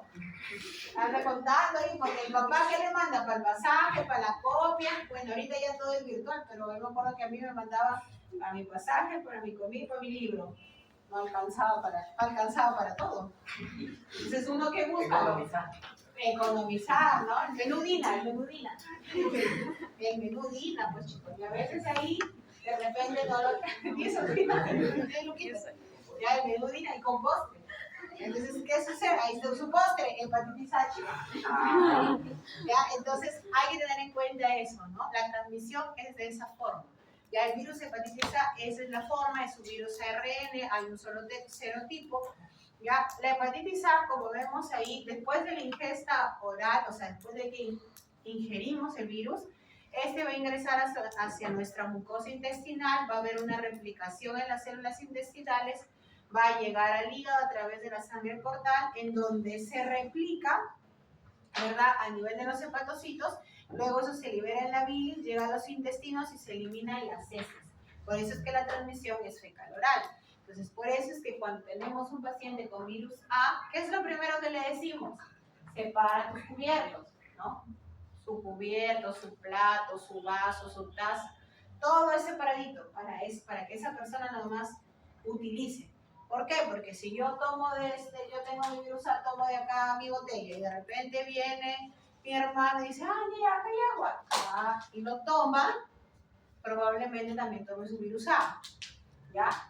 Entonces, es importante eso como medidas higiénico-dietéticas en este grupo de pacientes. Otro es el tema del lavado de manos, ¿no? Hay que lavarse las manos después de hacer nuestras necesidades, ¿cierto? Y lo otro que también es que tenga un baño, si es que se puede, ¿no? Si es que en la casa hay 2 baños, lo ideal sería que uno de los baños sea para el paciente que está con hepatitis A. Y si no tienen otro baño, pues hay uno solo, ¿no? Siempre después de que el paciente utilice el baño, tiene que hacer pues la higiene del baño para que lo deje limpio, ¿ya? Y el lavado de manos. ¿Ya, chicos? Porque si estamos viendo, se elimina a través de las heces, pues, ¿no? Entonces, como les digo, a veces uno llega apurado, sabe que se tiene que lavar las manos, pero se olvida y se puede contagiar. Entonces, chicos, en el diagnóstico para el virus A, lo que nosotros pedimos es el marcador serológico, que es la inmunoglobulina M para el virus de hepatitis A, inmunoglobulina M, ¿ya? También podemos usar inmunoglobulina G, pero nos va a indicar infección que ya pasó, infección pasada. La IgM nos indica infección reciente, ¿ya? Entonces, en el virus A solamente dosamos inmunoglobulina M para el virus A, nada más. Si sale positivo, el paciente está teniendo hepatitis A. ¿Ya? Y si no sale IgG, el paciente tuvo hepatitis A.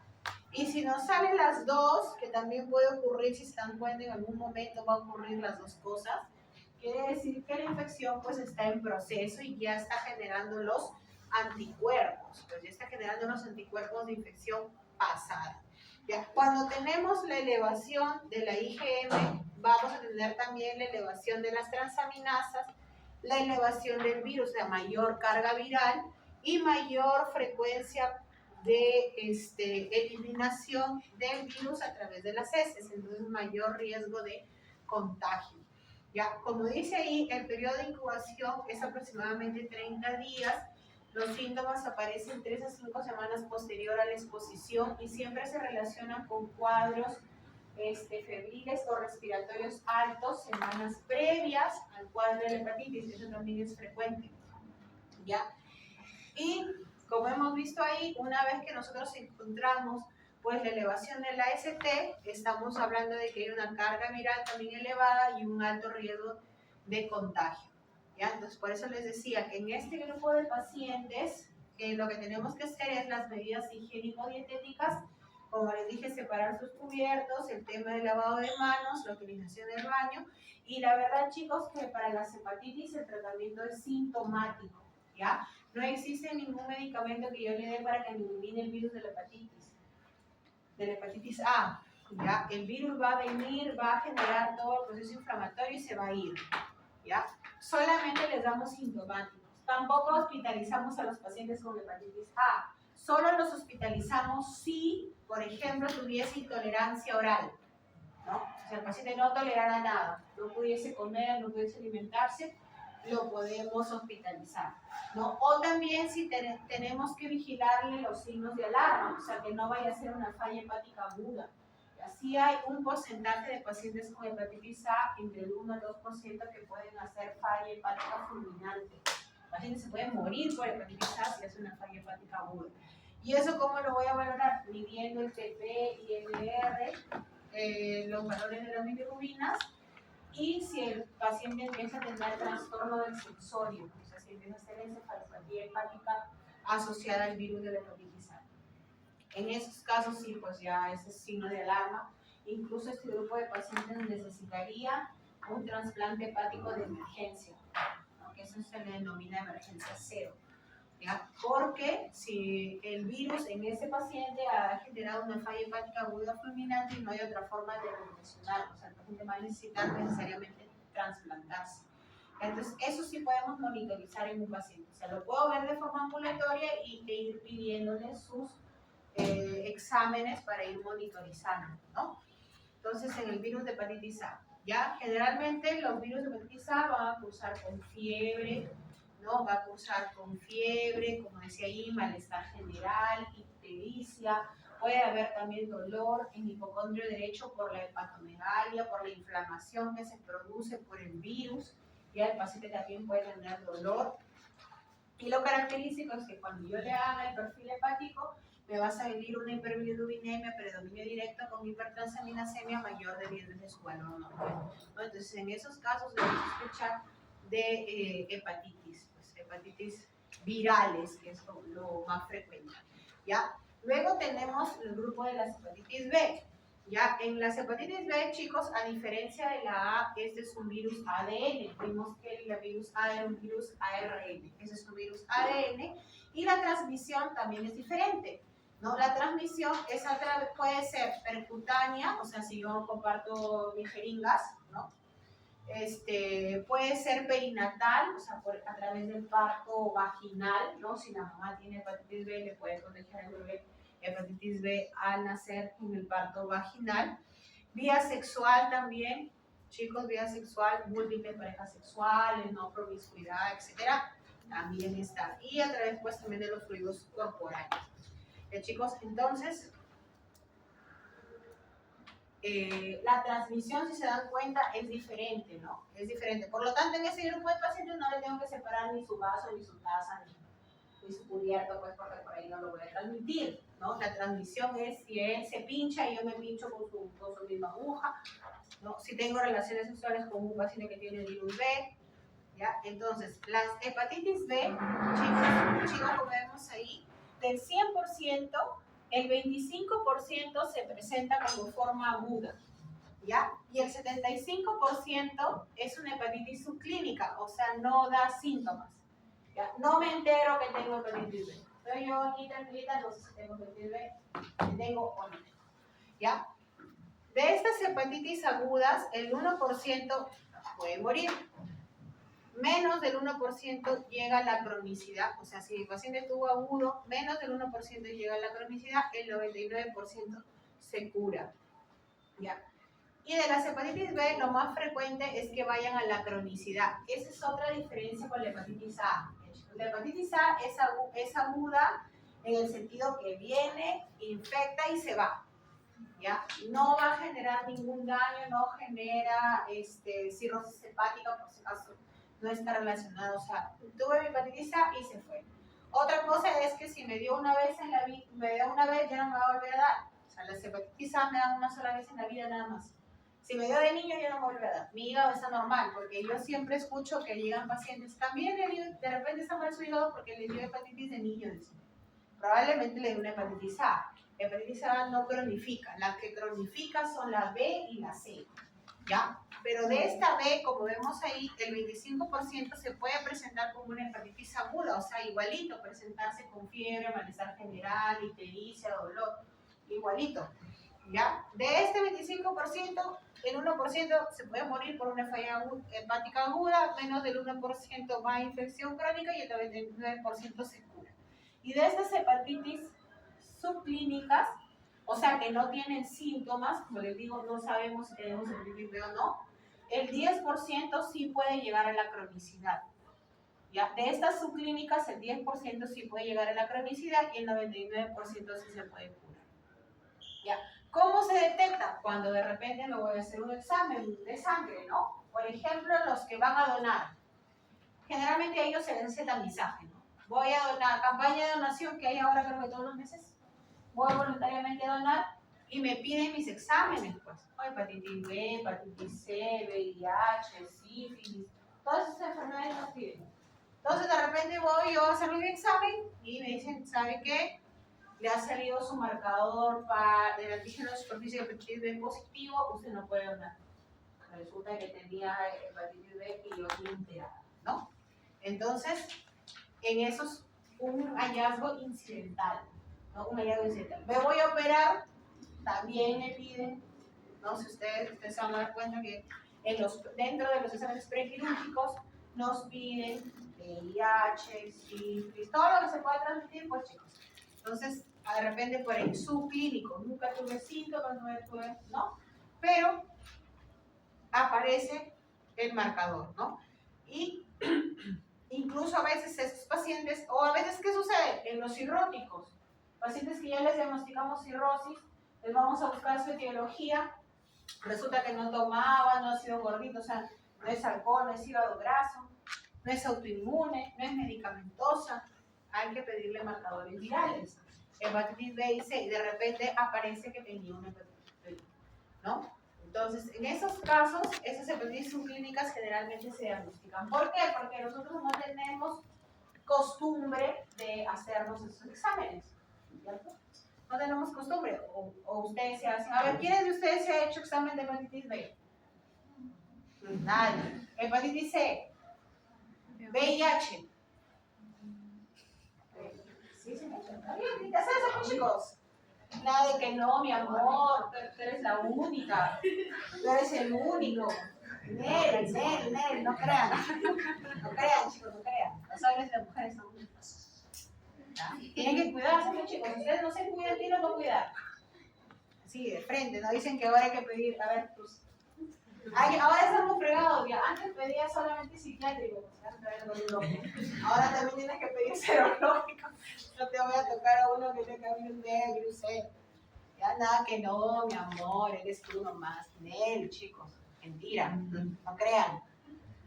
¿Ya? Otra forma de contagio de las hepatitis B también son a través de los tatuajes, por si acaso. Los tatuajes. Obviamente, si se van a hacer un tatuaje, yo siempre les digo a sus compañeros, si se van a hacer un tatuaje, porque que les digan no se hagan el tatuaje, no lo van a hacer caso. Busquen pues un buen lugar, confiable, ¿no? No se vayan a don Pepito Tatuador, que utiliza ahí su tinta china, ¿no? Y la misma aguja para todos. ¿Cuánto te cobra el tatuaje? 50 soles. ¿Cuánto te cobra el otro? 500 soles. ¿Por qué ustedes creen que va a haber 450 soles de diferencia? Porque el otro es uno que te quiere coger plata, no creo. ¿No? También que tengas que tener tu ganancia, pero no vas a tener 450 soles de ganancia. Algo tiene que estar ahorrando en desinfectar su material, en utilizar sus jeringas, sus agujas, en no sé si hay, no sé la verdad si hay marcas de tintas, pues no lo sé. ¿Ya? Pero en eso también hay que tener cuidado, chicos. También en la manicure, pedicure que ahora nosotros hacemos, también por si acaso. Se vayan a estar haciendo de 5 soles. Porque de todas formas a veces pueden cortar o no, cuando le están haciendo la, ¿no? También. Que no es tan frecuente, pues más frecuente si hay una relación sexual sin protección, obviamente el riesgo de contagio es mayor, ¿no? Pero tenemos que tener cuidado porque es una forma de contagio. Entonces, siempre a los pacientes hay que preguntar, ¿no? Relaciones sexuales de riesgo, comparte jeringas, se ha hecho por ahí algún tatuaje, ha recibido transfusiones de sangre, ¿no? También. Las personas mucho mayores que nosotros, o sea, cuando se han operado, así que les diré, pues chicos, 50, 60 años, no existía el control de tamizaje que existe ahora, ¿no? Antes necesitaba sangre, oye, sácate sangre y pole. No había tanto, entonces a veces sí ha habido ese tipo de transmisión, ¿no? ¿Qué otros grupos son frecuentes? Los pacientes en hemodiálisis. Los pacientes renales en hemodiálisis también tienen riesgo de tener hepatitis B, pues, porque su máquina de hemodiálisis no solamente es para él, al final varias personas utilizan. Claro que se desinfecta, pero puede ser. Entonces, chicos, siempre en la parte subclínica. Ya, como les digo, es un hallazgo incidental porque normalmente no nos hacemos marcadores virales, pues, ¿ya?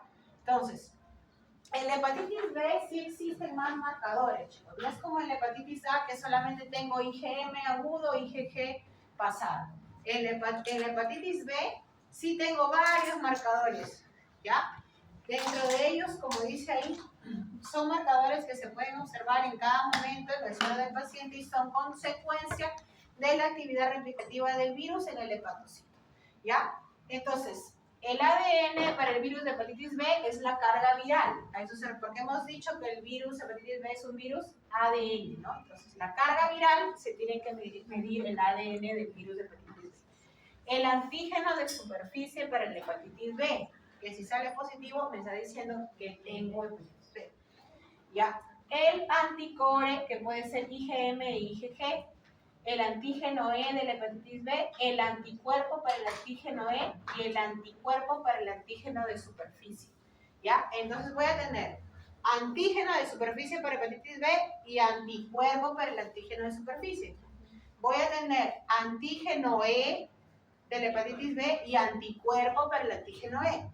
Y del core solamente voy a tener anticore, que puede ser IgM o IgG. ¿Ya, chicos? Entonces, como dice ahí, los marcadores relacionados con la replicación viral va a ser la carga viral. Mientras más replicación viral, la carga viral va a estar mucho más elevada. Y el antígeno E también es otro marcador de la carga viral. Ya, el marcador de curación es el anticuerpo para el antígeno de superficie, claro, porque si el antígeno de superficie me indica infección, el anticuerpo me indica que ya pasó la infección, ¿cierto? Entonces, de acuerdo a este dibujito de aquí, vamos a tener que el antígeno E para el hepatitis B nos indica una carga viral elevada, ¿no? Y el anticuerpo nos va a indicar que hay una menor carga viral, ¿ya? El antígeno de superficie es el marcador de infección activo. ¿Qué marcador tengo que pedir para saber si tengo hepatitis B? Antígeno de superficie para el hepatitis B, ¿ya? Ahora, lo ideal o lo normal que debería suceder si yo me curo es que yo desarrolle el anticuerpo para el antígeno de superficie, ¿cierto? Si yo desarrollo el anticuerpo, significa que yo tengo mi marcador de inmunidad para el antígeno de superficie. Pero, ¿qué sucede en las hepatitis crónicas? En las hepatitis B crónicas, ya no se forma ese anticuerpo para el antígeno de superficie. Hay una persistencia del antígeno de superficie por más de 6 meses. Entonces, cuando yo tengo una infección aguda, ¿no? De repente vine con fiebre, vine con dolor abdominal, con ictericia, con hipertransaminasemia, toso, y me sale antígeno de superficie para el hepatitis B positivo, el tratamiento siempre va a ser sintomático, como les dije, y a los 6 meses yo le tengo que decir, señor, tiene que hacerse un nuevo antígeno de superficie y un anticuerpo para el antígeno de superficie. No, si sale positivo, significa que yo tengo una hepatitis B crónica. Y las hepatitis B crónicas son las que reciben tratamiento. O sea, sí hay tratamiento para la hepatitis B crónica y para la hepatitis C crónica, ¿ya? O sea, con antivirales, con medicamentos antivirales. ¿Ya? En cambio, las hepatitis agudas no, las hepatitis agudas el tratamiento es sintomático. Si tiene náusea, le pongo para la náusea, si tiene dolor, le pongo para el dolor. La ictericia y el dolor va a pasar progresivamente una vez que el virus pase, ¿no? Y deje de inflamar mi hígado. ¿Ya? La carga viral, como vemos ahí, implica replicación viral activa. El anticor IgM, infección aguda, y el anticor IgG, contacto con el virus, o sea, infección pasada.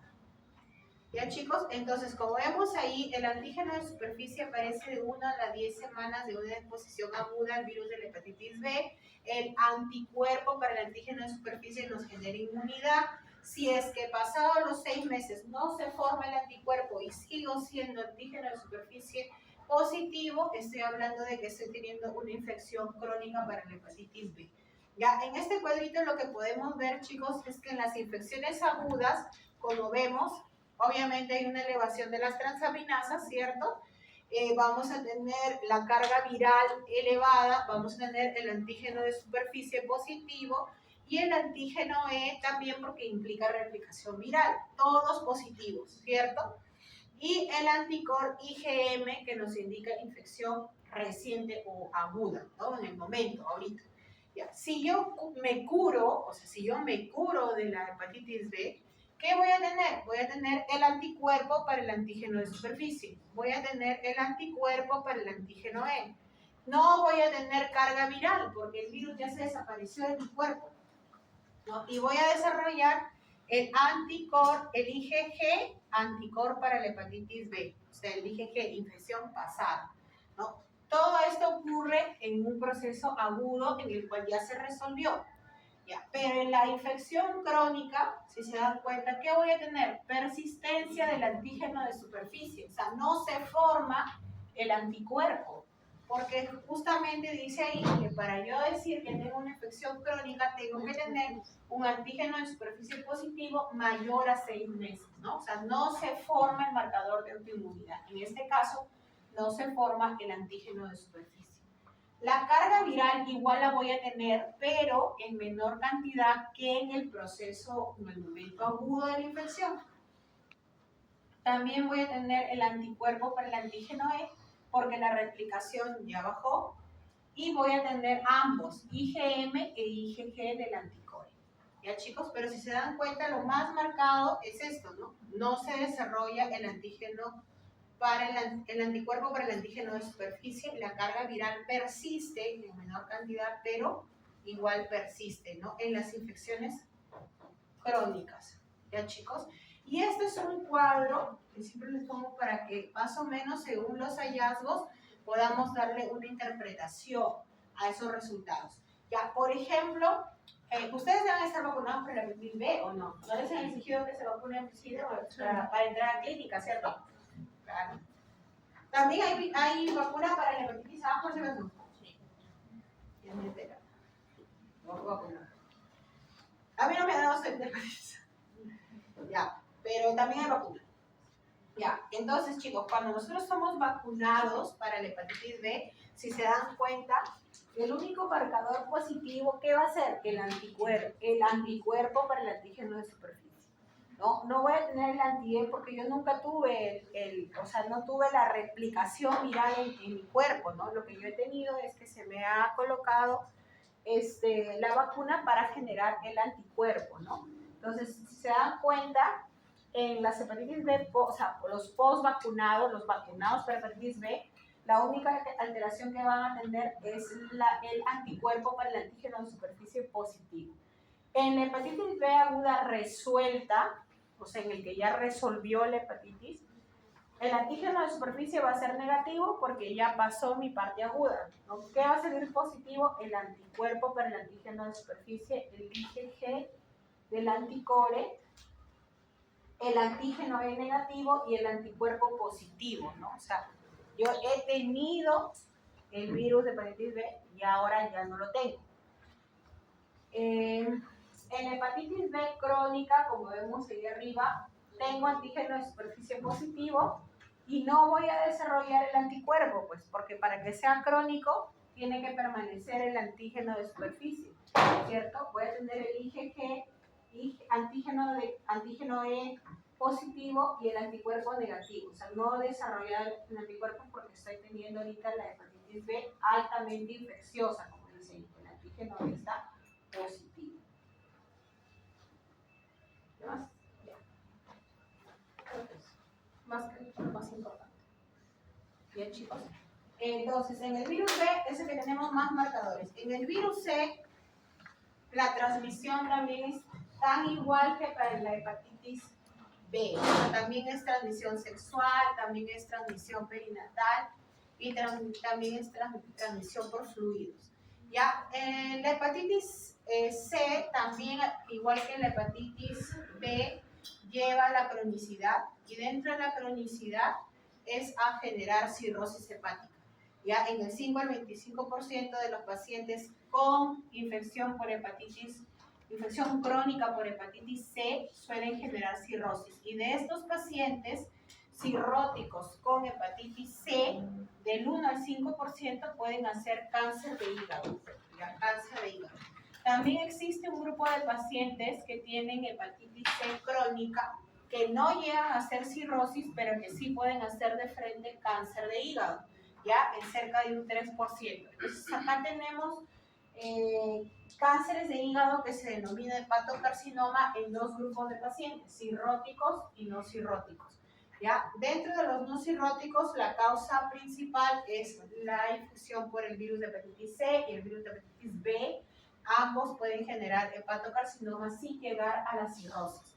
¿Ya? Las hepatitis agudas, como vemos ahí, del 70 al 80% son sintomáticas, del 15 al 20 al 30% se curan, ¿no? Y de estas hepatitis agudas, que son asintomáticas, van a llegar a la cronicidad del 50 al 80% de los pacientes, ¿ya? Entonces también este grupo de hepatitis C lo detectamos de forma incidental cuando nos vamos a hacer un tamizaje, ¿ya? Eso es lo más frecuente.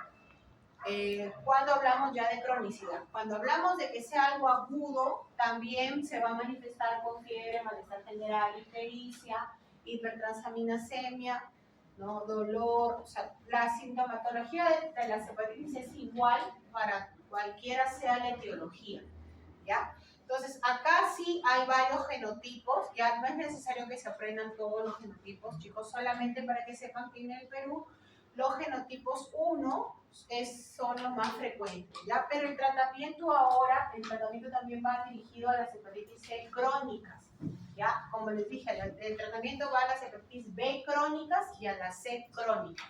Las agudas solo son sintomáticas. ¿Ya? Antes sí se tenía en cuenta mucho el genotipo, porque según el genotipo era el tratamiento antiviral. Pero ahora, como todo ha avanzado, hay un solo medicamento para todos los serotipos. Entonces no es necesario saber cuál genotipo es el que tiene el paciente. ¿Ya? Pero en el Perú es frecuente el genotipo 1, por si acaso, para que ustedes lo sepan. ¿Ya?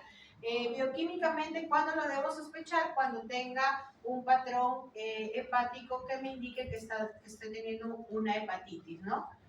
Transaminasa 10 veces el límite superior normal, ictericia y ausencia de antecedentes de enfermedad crónica. Como les dije, en la enfermedad crónica las transaminasas están elevadas, pero menos de 10 veces su valor normal.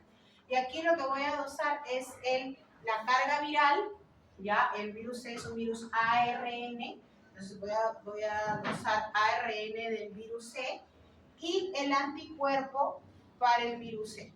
Ya, igualito, para yo decir que tengo una hepatitis C crónica, la carga viral debe estar positiva por más de 6 meses. ¿Ya? Acá no tengo tantos marcadores, acá solamente tengo el IgM o el IgG y la carga viral, no tengo nada más. Ya, el IgM nos va a indicar agudo y el IgG nos va a indicar que ya pasó la enfermedad, y si el ARN se mantiene por más de 6 meses nos indica positividad. Ya existen dos tipos de pruebas para determinar que es de acuerdo a a las técnicas de laboratorio que se utilizan para detectar los anticuerpos, ¿no? La que es por inmunoensayo enzimático y la que es por ensayos de inmunotransferencia recombinante, que es el RIMA, ¿no? Para ambos se utilizan para detectar la presencia de los anticuerpos. Va a depender del método que utiliza el laboratorio. Okay, perdón. Bien, chicos, acá entonces lo que tenemos que tener en cuenta, creo yo, más es este cuadrito en el cual nosotros vamos a ver que vamos a dosar la carga del virus C. Ya puede ser un dosaje cualitativo y un dosaje cuantitativo, ¿no? En el cualitativo vamos a ver si es positivo, en el cuantitativo para detectar la carga viral, ahí se nos va a dar un monto, ¿no?, de la carga viral, y si tenemos ARN positivo más el anticuerpo contra la hepatitis C positivo, significa que la infección está presente, ¿no? Si tengo un anticuerpo positivo, el ARN negativo y la carga viral indetectable, entonces probablemente sea una hepatitis C que se resolvió o un falso positivo. ¿Ya? Entonces en hepatitis C solamente vamos a usar el anticuerpo y la carga viral, nada más. ¿Ya? ¿Algo también hacia? ¿Salir? ¿Por qué? Ah, sí, ya acabo ya. Ya, chicos, si la hepatitis D, así al toque, si no tenemos la hepatitis D, es una coinfección de la hepatitis B, ¿ya? O sea, si no existe la hepatitis B, no puede existir la hepatitis D solita, ¿ya? Siempre va de la mano con la hepatitis B, ¿ya? Entonces aquí también solamente vamos a usar IgM o IgG para el anticuerpo del virus D y la carga viral, que sería el ARN del virus D, y obviamente tiene que tener un antígeno en superficie B positivo, porque si no existe la hepatitis B, no va a existir la hepatitis D. La transmisión también va a ser igual que para la hepatitis B, ¿no? Sexual, perinatal, lo que hemos visto. Y la hepatitis E, lo único que vamos a usar es la carga viral, y esa también es transmisión fecal oral, o sea, tan igual como para la hepatitis A. ¿Ya? Básicamente eso. Ah, la hojita, la hojita.